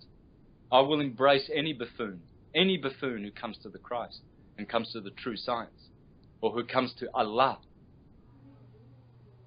Krishna. So, you know, I'm forthright in speaking against all this demon worship, but that doesn't mean there is a lack of love. My heart is activated. My heart is for humanity. Otherwise, I wouldn't be here talking to you. I'd be in the forest over there. There's a beautiful creek over there called the Merry River. I'd be sitting in there meditating alone, and I wouldn't have to think about any of these people that I'm trying to help. Not at all. It tires me. Right now, I'm 10 kilos underweight because I'm constantly... When I get off this show, I've got about 1,000 letters to reply to, and some of them, if I don't keep it to 2 words like thank you, I'll be stuck forever replying to people who are reaching out to me, who are looking for answers, who are looking for truth. Because why? Because they can't get it out there with all the, you know, materialist buffoons. You can't get it. You can't get it at Danny Wilton's channel. You're just going to be a worshipper of cartoons. The Orion Nebula. Right, Nebula. Master of cartoons. Come to my channel. Oh, look at this. And every day it's different because the Jesuits are screwing with that guy's head so much that every day there's a new monster in there and they paint them in. They paint the new monsters. Danny's there. He's like, oh, look at this. There's a dragon now. There's an Anu there. There's a vortex. And he's seeing... they're just the Pied Piper of all the little monkeys. Ooh, monkey see, monkey do, you know. I'm trying to. Oh, there's Mayavadis everywhere on this planet, man. There's gurus leading people astray. It's the blind leading the blind. It is the blind. As Jesus said, you are blind. And the Pharisee says, we are not blind, we can see. And then he said, this is so beautiful, he says, because you say you are not blind, your stupidity and your sin remains with you. If you had said truthfully that you are blind, your sin would be removed immediately. But these idiots, they are saying that they are true teachers. And what are they teaching? The globe, gravity, Big Bang, cartoons, CGI images, relativity, you know, relativism, hocus pocus, 8-man theories, evolution. And these are the teachers of this world. The blind leading the blind, and they shall fall together into the pit and remain there, probably forever. I don't know. But they're going to have to reach out and listen to syncretism sooner or later, before it's too late. I fear and I pity these individuals. So sorry will be their fate, so sorry. It's a sad, sad fate that awaits them. So, Santos, I know you have some knowledge about Admiralty maritime law. Do you want to explain to people? Well, maritime law comes from Rome, maritime. Mary is the water. Mm-hmm. So they are the masters of water law. And water connects all the continents. And so how you get to all of the countries is through water, mm-hmm, on the ships. You see, so maritime, when the Bible talks about the great whore, the great harlot, it's talking about this Mary, this false Mary of the Vatican Holy See. The Holy See is maritime water. And all of the baptized people with their birth certificates have been baptized into this Holy See. And so the Vatican administers this law, so-called, and London administers Admiralty law. And it's very similar but different. The admirals of the Queen, for instance, they'd be like viceroys in colonies or Commonwealth countries of the Queen, for instance, India. And so an admiral would be sent to administer, admiral, administer, Adam, all the same words, because Adam is made by water, Admiralty is water, but it's a different kind of water. See, maritime law is dealing with the sin of heretics, whereas Admiralty law is dealing with the sin of debtors, economically. The other one is spiritual. So you've got Papa at Rome, maritime law. And you've got Mama the Queen in London, Admiralty law. One is the master puppet of heretics lost at sea, the Holy See, SEE. And the other is the Queen Mother of all the little bees working for her, and she is administering with her admirals all of those lost at sea, SEA, not SEE. So those are lost at sea in debt, and so they are presumed to be debtors. Presumed. And so now you have a debt. They've created a public debt now, you see, and you've got to pay for it with your private equity, with your private creditorship. And the third part of this is DC. In Washington, DC, you have Big Brother. So you've got Big Daddy over in Rome, you've got Big Mama over in London, all swine, all demons. And then in DC, you've got Big Brother, Uncle Sam. And he administers all those lost at sea that are hostiles. Or these people are called belligerent because this is martial law. Martial law comes from, it's a different kind of law. So you've got maritime law, admiralty law, and basically maritime is ecclesiastical. It underpins all the other law systems, all of them. Equity, common law, everything is underpinned in this system by ecclesiastical maritime law. And so Washington, D.C. presumes you a belligerent, a hostile. And so they administer martial law and military rule all over the planet. In Australia, we've been under military rule, martial law, since 1947 by treaty. So we're in receivership. It's an administration. Admiralty law, martial law, military rule in this country, run by DC. And what's DC? The District of Columbia. Yes, Columbia is a goddess, Isis, Semiramis, yes, but these are half-truths. So all of these half-truthers, they say, oh, Columbia, District of Columbia, because it's in the middle of Maryland and Virginia. And that's Mary, and that's the Virgin, and that's Isis and Semiramis and all these pagan gods. Yes, it is. But what about the other half of the truth? Columbus is the dove. Colombo. In Latin, Colombo is the dove. The dove is David. David has a star. That star is the Star of David, the Star of Saturn, the pentagram, the hexagram. And so David is Saturn, Saturn is Satan. So the District of Columbia, when you know your syncretism, you know that it's the District of Satan. So Rome is basically Mars backwards, Roma, Mars, Rome. You see that there's the M-A-R, Mars, and the patron saint of Rome has always been Mars. It's always been martial, built on marble, operating the market. See all of these Mars words, the market, the global market, global market, because it's a crock of bull. And so, and marble, Mars, marriage, Mars, they say Rome is marvelous. What does marvelous mean? Well, Mars is the hero. He's the fighting hero. So anything marvelous has to do with Mars. Marriage. Well, in astrology, Mars is the husband. So that's what marriage comes. It's why it starts with M-A-R. Okay, so everything marred comes from Rome. And then London is baby London, Babylon. And DC is the District of Satan. And these three cities have got us by the short and curlies. So when you learn the language, it becomes so clear. Yep. When you learn the language, when you learn your syncretism, I say to people, watch my presentations, man.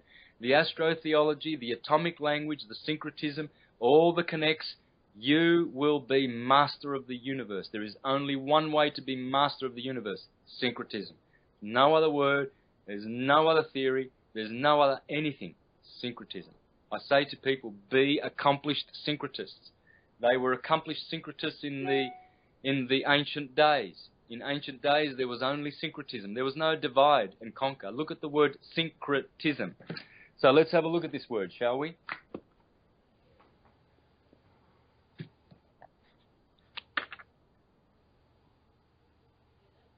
Sync. I like that word. Already it's beautiful. Divide. See the word David hiding in there? Satan. Remember what I said before about Columbia? Columbus, the dove, David. Same word. David there. Okay, yep. Okay? Because he's the divider. Divine. Divine comes from divide, because the divine is divided. Krishna's not divided, because he is the supreme personality of Godhead. He is the supreme being. So there's only one. It's only one God, Bhagavan. But all the other demigods, they are divine, because di means, well, same as bi. What's bisexual? Binary means two. Well, so does divide, means two, to split in two. Okay, so these gods, these demigods, they are divided. Satan, all of the astrological 7 planets, they're all divided. They are not God's source. They are the second God. But we still need to know their science. We need to know astrology, because it is the true science of those demigods. And those demigods serve Krishna. Everything serves Krishna. Everything that is good serves the Supreme Being. They've already surrendered. So syncretism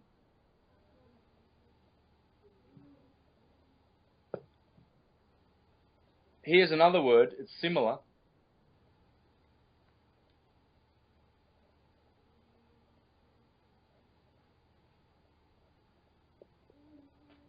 Synchronism or synchronicity, but it has the word chronos in it. That's the same as David. Divide. Time is the divider. Chronos, Saturn. This here is how you sync things in time. This is how you sync things in your mind. So if you have such a powerful mind that you can see the interrelatedness of all things, you have conquered the world. Have no fear, take courage, for I have conquered the world, said Jesus Christ. Which means that you can do the same thing. We can do greater things than that one there. And why? Because that one promised us. He says, have no fear, you will do greater things than what I do. Far greater things.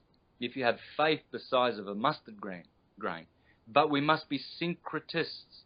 We must not be diviners. You see, it's funny.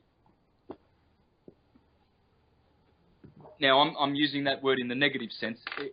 I'm not suggesting at all that the word divine is not a good word. It's a beautiful word. Krishna is divine. You know, it is a beautiful word in its unity aspect. Okay, but they say, oh, diviners. Divide, right? Oh, they're bad people. Sorcerers.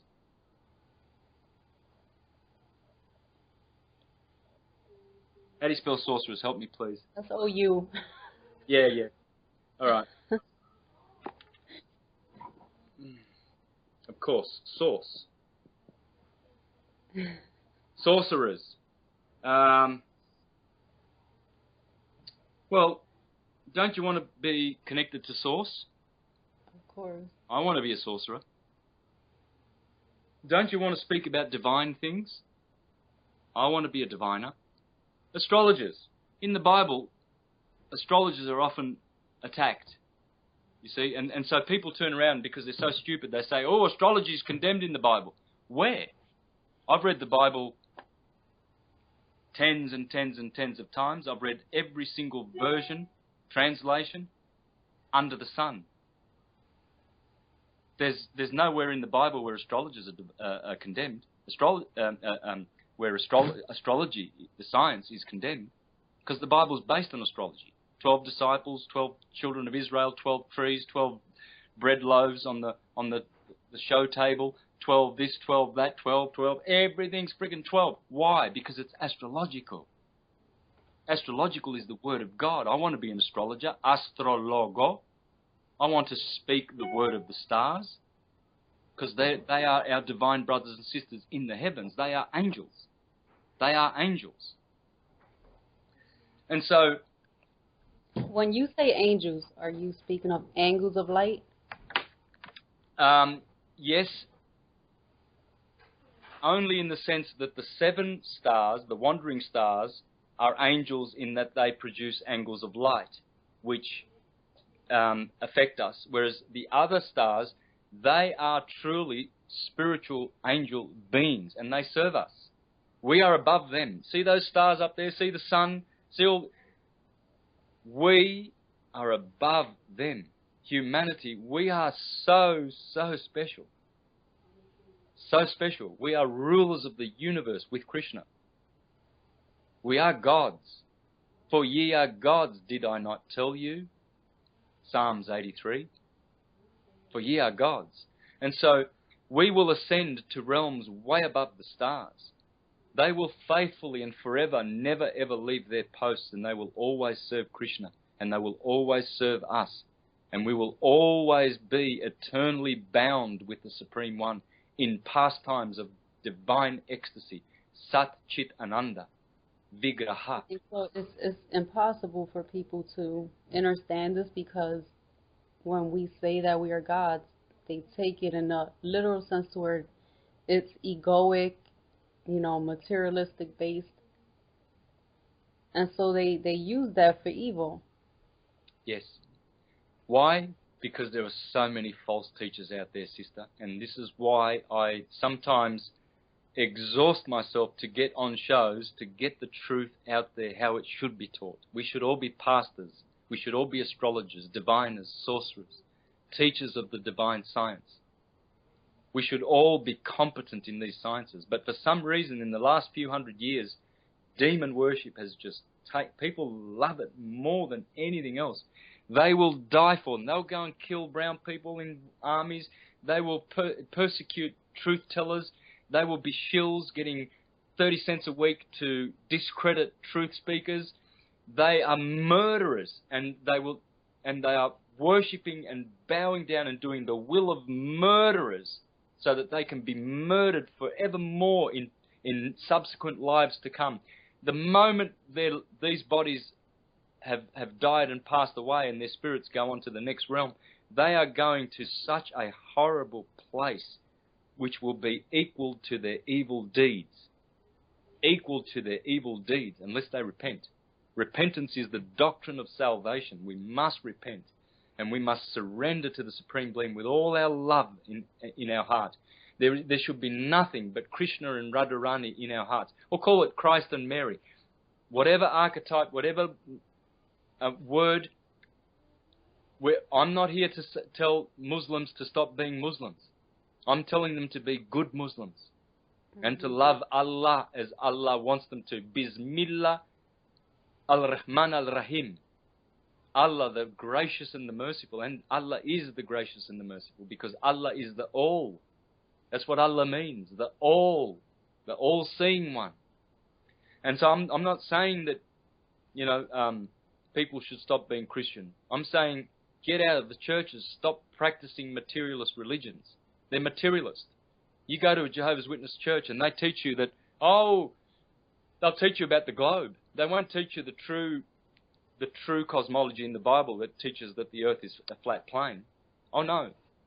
They think they're smart now. They say, see, the Bible says that God's dwelling above the circle of the earth. So, circle? That's not a spheroid. That's not a ball. It's a circle. It's a plane circle. It's a flat disc. And the Bible clearly teaches, there's hundreds of verses, hundreds, literally. It teaches that we live on a flat plane, clearly. And yet Jehovah's Witnesses will go along with the globe earth of the Satanists, gravity of the Satanists. So they're Satanists. And they collect Rothschild blood money in their donation boxes. You know, they don't discriminate. Any putrid warmongering money, you can put that in the country, and they collect it. Oh yeah, and they've got bigger and bigger skyscrapers in Brooklyn. Brooklyn's, I think, the Jehovah's Witnesses are in the top 10 money spinners of the Brooklyn borough in New York. They are one of the top 10 businesses. It's a business. It's a corporation. They're in there for business, man. They're not in there. And any church that is incorporated is a business. It's a corporation. It's a corpse. It's dead. Aren't they private corporations? Yeah, they're private corporations, but they're still subject, private or not, they're still subject to the laws of the government. They've done a deal. They've sold their souls. They have to do, the moment they teach something that the government doesn't like, they're in jail. That happened in 1914. All the governing body were jailed. Pastor Russell, he was jailed. Now, if they weren't incorporated, he would never have been jailed. They can't jail you unless you're incorporated. It's impossible. So all corporate churches are corporate churches working for the demons. They are demonic. It doesn't matter how many truths they teach. Jehovah's Witnesses teach a lot of truths. So do the Catholics. They're all teaching truth, half-truth. So would you say that the matrix is collapsing? It's gone. The matrix is no longer there. It's just that the believers are so stunned and stupid that they still give glory to a dead corpse, which is a Goliath that has been slain by David ages ago. Well, in the last few months, definitely it has been slaughtered. And so many people are afraid to unplug. They think that, you know, they're not going to be able to survive without the system. Yeah. Yeah. Yes. But they're free to unplug. All you have to do is give notice from your heart to this beast system that you've unplugged, and that's it. Let them know that you are a living being under God's law, not under man's. Goodbye.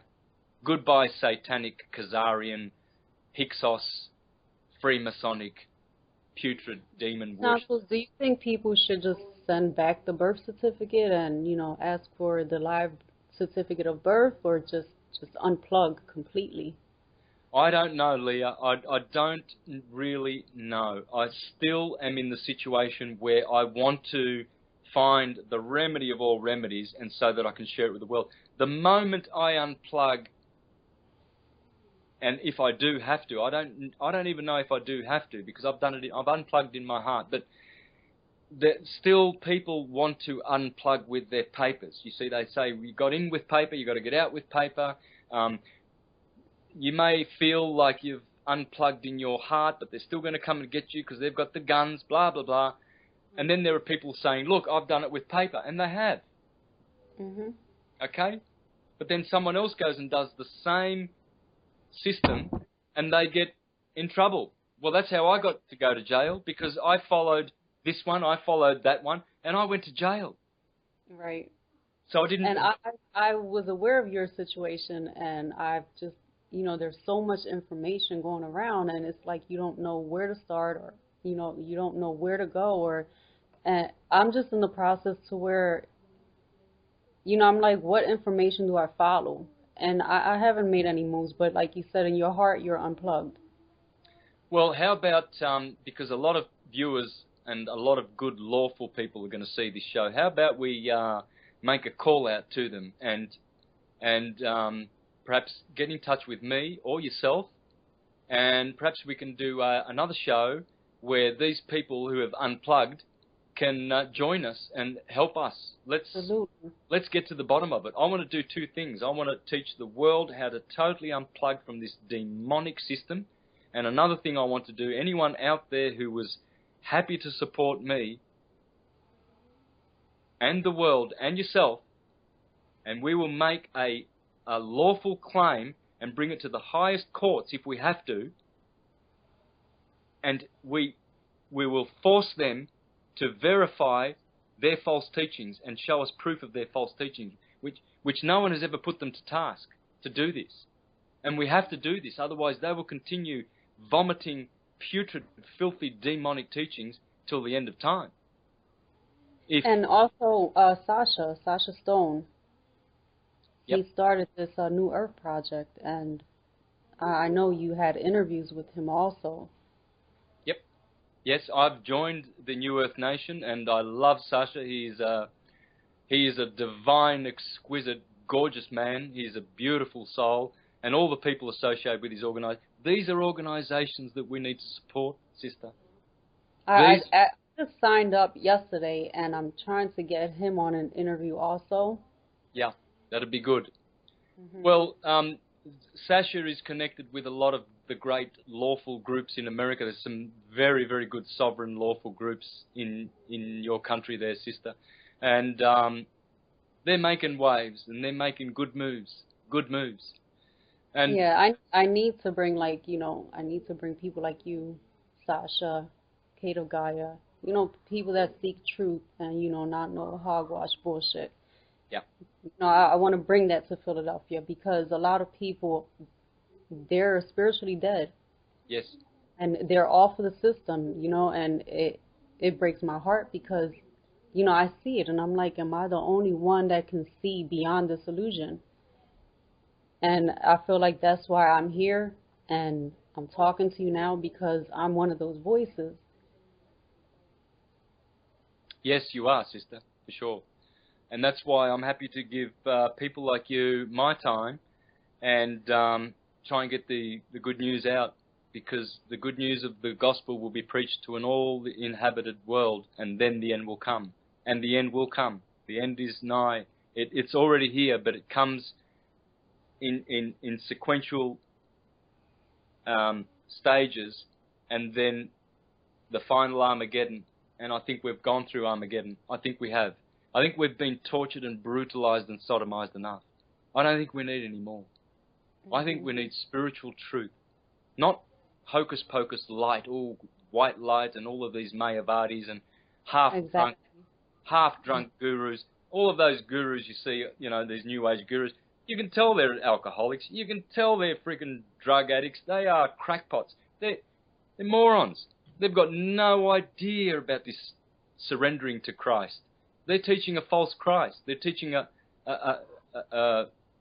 new age kind of white light Mayavadi kind of Christ, which has no person to it. None at all. It's just an impersonal force of, wow, prosperity consciousness. You can have Ferraris when you're serving Christ, and you can have harems and all sorts of things, Whoa, let's go back to Jesus, shall we? In a stupor of stupidity. No truth.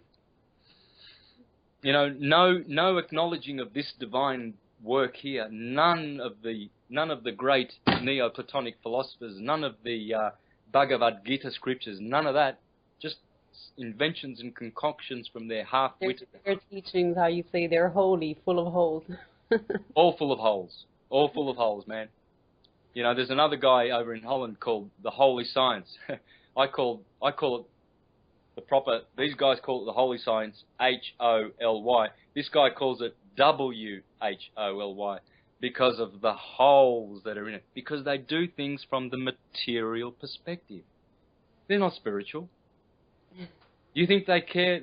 All they care about is writing books and selling books so that they can, line their pockets with material truths, which are half-truths. They're true. Half-truth. Right. Half-truth. I've been working on a book as well. It's called Conscious Healing for the Soul, but I'm just like, I want my book to be more just to help people, Yes. rather than going that route to where I'm publishing it and doing all these contracts and things like that. My heart just doesn't feel like it's there, and people are asking me, Leah, when is your book going to be published? But I'm at that point where I'm at a spiritual level. I don't want to take it that far. Yeah, do it in such a way that you can give it as a gift to humanity, and that's the best way. Your spiritual wisdom. All my stuff is free, all of it. Every presentation, I've been asked many times. Even my YouTube channel, I've had nearly 5 million hits on my YouTube channel alone. Let alone the millions and billions of hits on all the other channels that have uploaded my videos all around the planet. There's millions of them. I see millions. There's no end of all the YouTube channels that have uploaded my videos. Mine alone has had nearly 5 million hits. And these are 2-hour, 3-hour videos. They're not 20-second clips, 5 minute, 1 minute. There's nothing under. They're all 2 hours, right? Now, I've been told many, many times, why don't you monetize that? Why don't you monetize so that people are watching my spiritual shows and then all of a sudden a stupid ad comes up. Oh, buy this dumb demon worshipping thing, in the middle of my beautiful. I could have been a millionaire. I could have made a dollar a view of my videos. All right, I might have lessened the views by 3/4. Therefore, I would have earned $1 million in 4 or 5 years that I've had my YouTube channel up doing syncretism. I'd have $1 million. As it stands, I have millions and millions of respectful people who love my work, but I don't have millions of dollars. I'm a pauper. I struggle every day to buy good food to eat. Weekly, I struggle every week. Now, I could have monetized that $1 a view. I'm very, very, very lucky that I get people who support me. Very, very lucky. Who offer help. Otherwise, it's constantly a struggle. Right. I've been very blessed. Krishna is pouring blessings my way. But that's what I was going to say. We are blessed because it's like when you're no longer operating in that system to where something has control over your thoughts and your emotions, and you feel free to where you can be connected to the source. And it's like the more you give, the more you get back. Yes. And people are here helping you, and you take care of them, they take care of you. Yes. And it's not as hard as they make it seem. No, it's not. Hang on a tick, someone at the door. Just be back in a quick. Sure.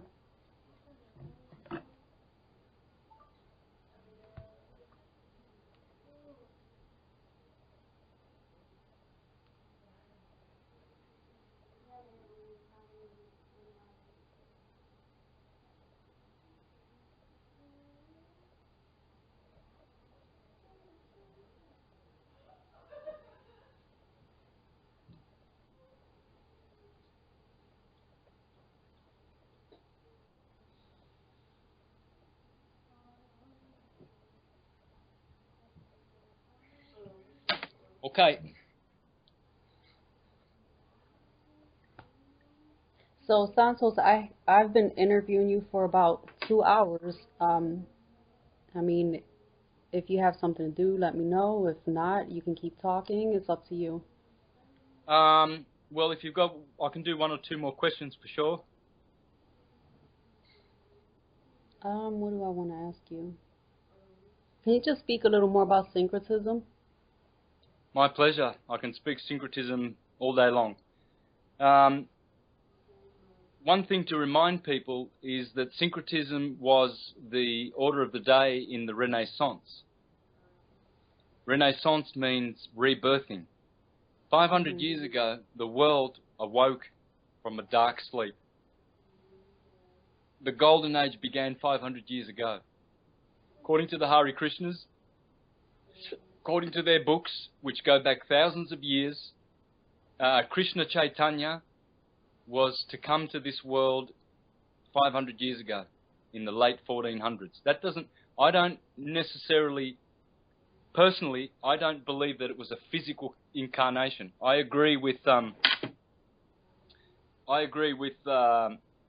Thakur, a great Hare Krishna teacher of about 100 years ago, who explains the nature of the incarnations as not mundane, but transcendental. So when Jesus came to earth 2,000 years ago, I believe Jesus came to earth, but not literally, not in the mundane plane, not as a man physically. It came transcendentally. Christ consciousness came because it comes sequentially.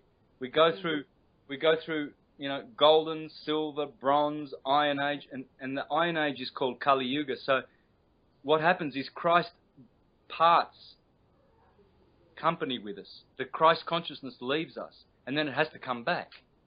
So when they say Jesus returned the first coming, and then he's coming the second coming, these are not literal.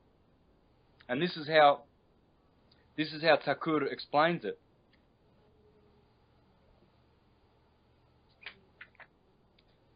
He says, speaking about the incarnation of Krishna, okay? So someone's asking him a question. He's saying, Sri Krishna takes birth, performs activities, and gives up his body. So how can his form be eternal? So we can ask the same question about Jesus, can't we? If Jesus was in heaven and he was God and he came to earth, but the scriptures say that Jesus is eternal, well then how can he give up his body and be a body here on earth at the same time? Right. How can that happen? Well, he goes on to say,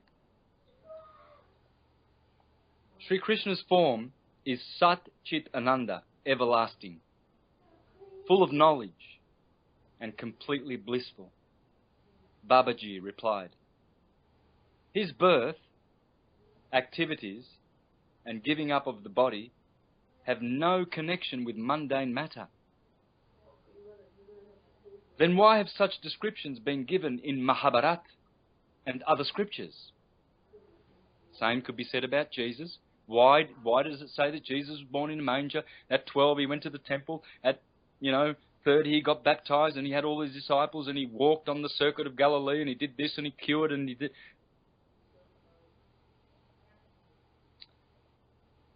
Babaji answered, the eternal truth defies description, for it is beyond words. The pure soul, in his spiritual aspect, sees the transcendental form and pastimes of Sri Krishna. When he describes that supreme reality through words, it appears like worldly, mundane history. Those who are capable of extracting the essence from the scriptures, like the Mahabharata, experience Krishna's pastime in a specific way. However, when people of mundane intelligence hear these descriptions, they interpret them in different ways. So this is why you see people, they will kill you for your historical Jesus. Oh, Jesus came 2,000 years, take this knife in your heart, you're dead because you didn't believe that. Well, they're the ones that are arguing. The Baptists are arguing because they reckon he sneezed. The Jehovah's Witnesses reckon he coughed. The Mormons reckon he burped. Someone else says he farted. And they're killing each other because, no, he sneezed. Oh, the scripture says he burped. Oh, but when he walked on the earth, history's gone. History's dead, dead, dead, dead. There is no history. It's dead. Even if Jesus did come, so diddly squat diddly what? Means nothing. It's the eternal Christ. See, the ones with mundane intelligence, they demand mundane models because they're stupid. But the spiritual ones, they can see because they have transcendental wisdom. And this is what I'm reaching out to all my brothers. Please, wakey wakeys, guys. You're doing a beautiful job. Thanks, sister. Maybe I'm a little bit too airy and bitter. No, you're. I mean, look where I'm at now. I mean, I discovered you about 3 years ago, and this is right after my awakening. And I knew nothing about Kundalini awakening. I knew nothing about the Bible. I mean, absolutely nothing. And it's just couldn't have been more synchronistic because it's like I found you, and then I drifted off for a little bit, and then I was researching other information that just didn't seem to make sense to me. And no matter what, I would always find myself back, looking at your videos, and I have my book right here. And it's like I write down so much of what you say right here. I'm carrying a galaxy in my body. My body must be electricity charged by loving my body with electrical force. It must be integral. If my body has too much toxins, my DNA will be damaged. And I just write little notes to myself, transform my health now. Divinity comes from the word divide, which is dealing with the divinity of divided, polarized force, electricity. Any God that has a name is the electrical God of the universe. The creator God is an acronym for generation, operation, dissolution, etc. Yeah, that is my words, and those are not my words, on the other hand, because those are words that come from the research that I've done. See, many people don't do any research, so they have got nothing to refer to. So, yes, that's the electrical God. Any God that has a name, these are demigods. They're all part of the electrical external world of Krishna. Krishna has two worlds. There's a whole spiritual world with spiritual planets everywhere out there.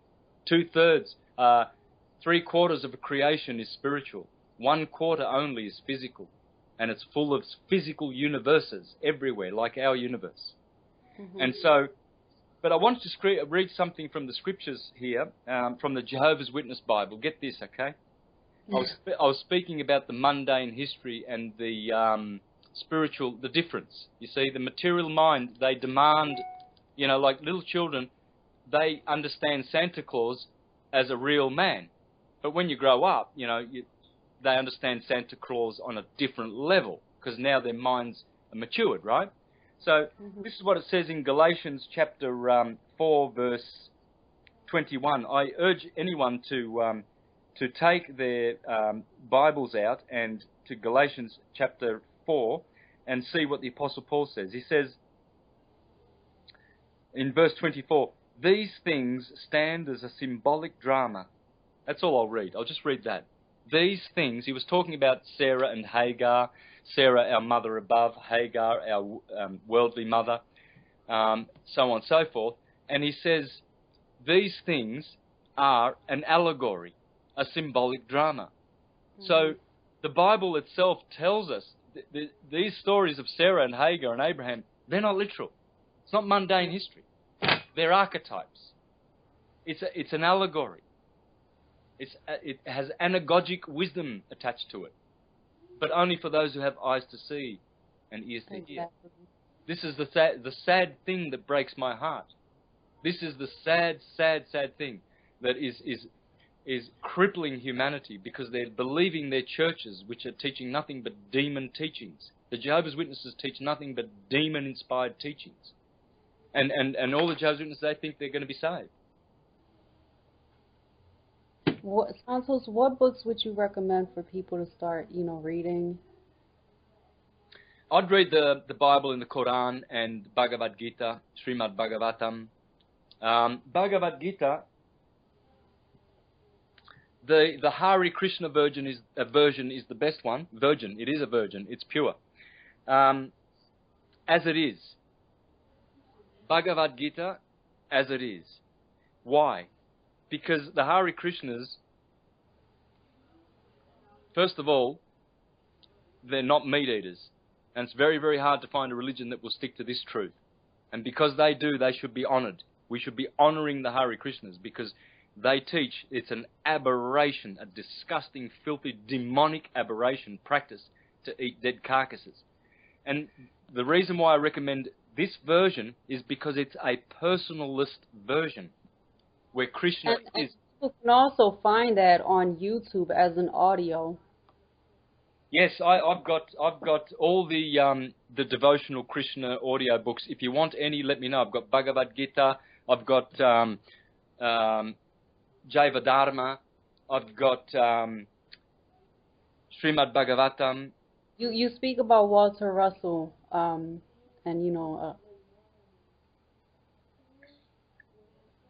Walter Russell. Who are the people you research? Okay, well, I also research a lot of good philosophers, such as I would recommend to everybody to get the Neoplatonists. Grab this book here, Sallustus, on the nature of the gods and the universe, concerning the gods and the universe. He was one of the last Neoplatonists before they shut down the school. You see, they had to shut down the school, sister. Why? Because they had to reintroduce materialist Aristotelian buffoonery so that people would be deceived, so that people think we live on a rock. God does not make rocks floating around in space for terrestrial human beings to live on. There's no such thing as rocks flying around in space. All terrestrial planes where terrestrial human beings live, they're all planes. They're all planets. You can't understand the spiritual plane from the physical point of view. Well, physical is terrestrial. In other words, it is a rock. But they don't move. They don't fly. They are stationary systems. Everything that flies are those beautiful sonic luminous orbs called planets and stars floating around us. So, but because NASA is an evil demonic organization making false CGI images about Saturn and the moon and all of this, pretending that we went there as,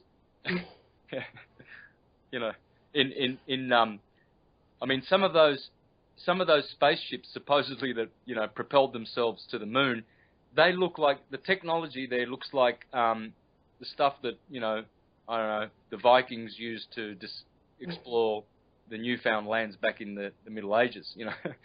Some of those boats with a boat propeller on them, you know, and they went to the moon. And that, I mean, the whole thing's a total a fabrication, a lie, pure nonsense. You know, the leader of the Hare Krishnas, Srila Prabhupada, back in '69, he said to his followers, he said, they didn't go to the moon. They did not go to the moon. It's a lie. They don't qualify to go to the moon. Do you think a meat eater is allowed to go to the moon?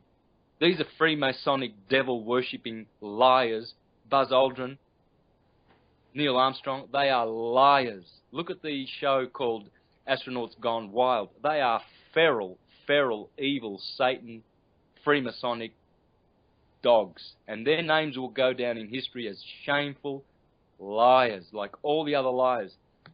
They didn't qualify to go to the moon. You can't be a meat eater and go to the moon. You can't go with these bodies. It's impossible. The radiation will just zap you instantly. You can't even go past the radiation belt. You can't go past 100 kilometres. The roof, there's a glass roof above our heads, and that's why it's blue. There's water beyond that. Wow. And they can't penetrate that glass ceiling, that vault of the heavens. It's a dome-like structure. And so they're lying. You have to qualify. You need to do many spiritual yards before you can be honoured with such an honour to go to the moon. Chandra is a goddess. She will not allow any defiled Freemasons to go on the moon. I have this picture on my phone. I don't know how accurate it is, and I don't know if you can see it.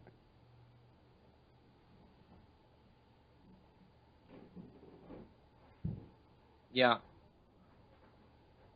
Ah, yes, that's the flat horizon. Is that right? Yeah. Yeah, it's flat. There's no curve. There is no curve. None at all. No curvature on the plane. None at all. So you can go. Talk about glass. What do you mean glass? Well, the sun is enclosed by some kind of a glass structure. That's how rainbows occur. There can only be some kind of a mirror-like or glass-like structure surrounding the sun, or behind the sun, surrounding it. I don't know, for rainbows to occur. There's many indications that there's a glass something surrounding the sun. That's why we see sundogs too, and we see halos around the sun, the moon. This is all has to do with this glass dome that is above our heads. The sun is an intelligent archangel called Michael the archangel. It's Jesus, our risen Saviour. Every day the sun rises to give us glorious new days. It is a beautiful, intelligent being who loves us so much. Pours its rays over all the evil ones, all the good ones, does not discriminate, gives bounteous waters and wine. This is why Bacchus and Dionysus and Jesus, they're all gods of wine, because the sun turns the grapes into wine with its rays. It pours blessings. It raises droplets of water as they are lifted up to the clouds. Just the same, it raises souls from their obtuse, somnambulant state in the stupor of the miasm in which we live on this plane. And the sun lifts and elevates our souls. Elite, elevate. The sun is lifting us and bringing us into its orb, so that it can then in turn hand us back to Krishna, the Supreme Being, Christ. And it is Christ. It is Krishna. The sun is Krishna, rest assured. I know a lot of people do not understand this. Not even Hare Krishnas understand this. But I'm not saying that it is completely Krishna. I'm saying that everything is Krishna because everything expands and protracts from that one source. There's only one source. Allah Krishna. And see, the Neoplatonists called that one, the good and the beautiful. The good and God, the Neoplatonists said, was interchangeable. And the beautiful, why the beautiful? What does Krishna mean? The all-attractive one. He's all-attractive. And when people say, oh, he's got charisma, well, that's because he's got all-attractive Krishna. Oh, makes sense. And charisma is everywhere because the whole universe is charisma. It's all Krishna's. It's all the one. It all belongs to him and his bride, Radharani. And this is what the material, mundane mind cannot conceive. They're not ready for this truth. But this is the truth. This is the absolute truth. I don't deal in partial truths. I can't afford to. I did when I was teaching the heliocentric model because, against my better judgment, I defaulted to this model because, well, I don't know why. I really don't. Maybe I understood it better than I understood the flat, because I've known about the flat earth since I was a kid. I used to laugh about it all the time, you know, as a Jehovah's Witness. Ha ha, the ancients used to think the earth was flat. Now we know it's round, blah, blah, blah. So eventually I just stopped laughing and took it seriously. And that's what will happen with all the ones that are mocking it. You see these people coming out half-cocked. Oh, we're going to debunk Santos and his flat earth now. It's not mine. It's there in front of your nose. You can't see it because you're so dumb. But they want to come out and attack. Go for it. Go for it. I've been offered to debate. What? To debate? Does Christ have association with Belial? Does Christ come down and have a debate with the devil about who's right and who's wrong? You know, what association is there? Am I going to give my pearls to swine? I'm giving my pearls to a goddess such as you. God to goddess. I don't give it to swine. I don't talk to swine. There's no debating with swine and swine eaters. That's what they are. I'm not being nasty. I'm not being arrogant. I'm telling the truth.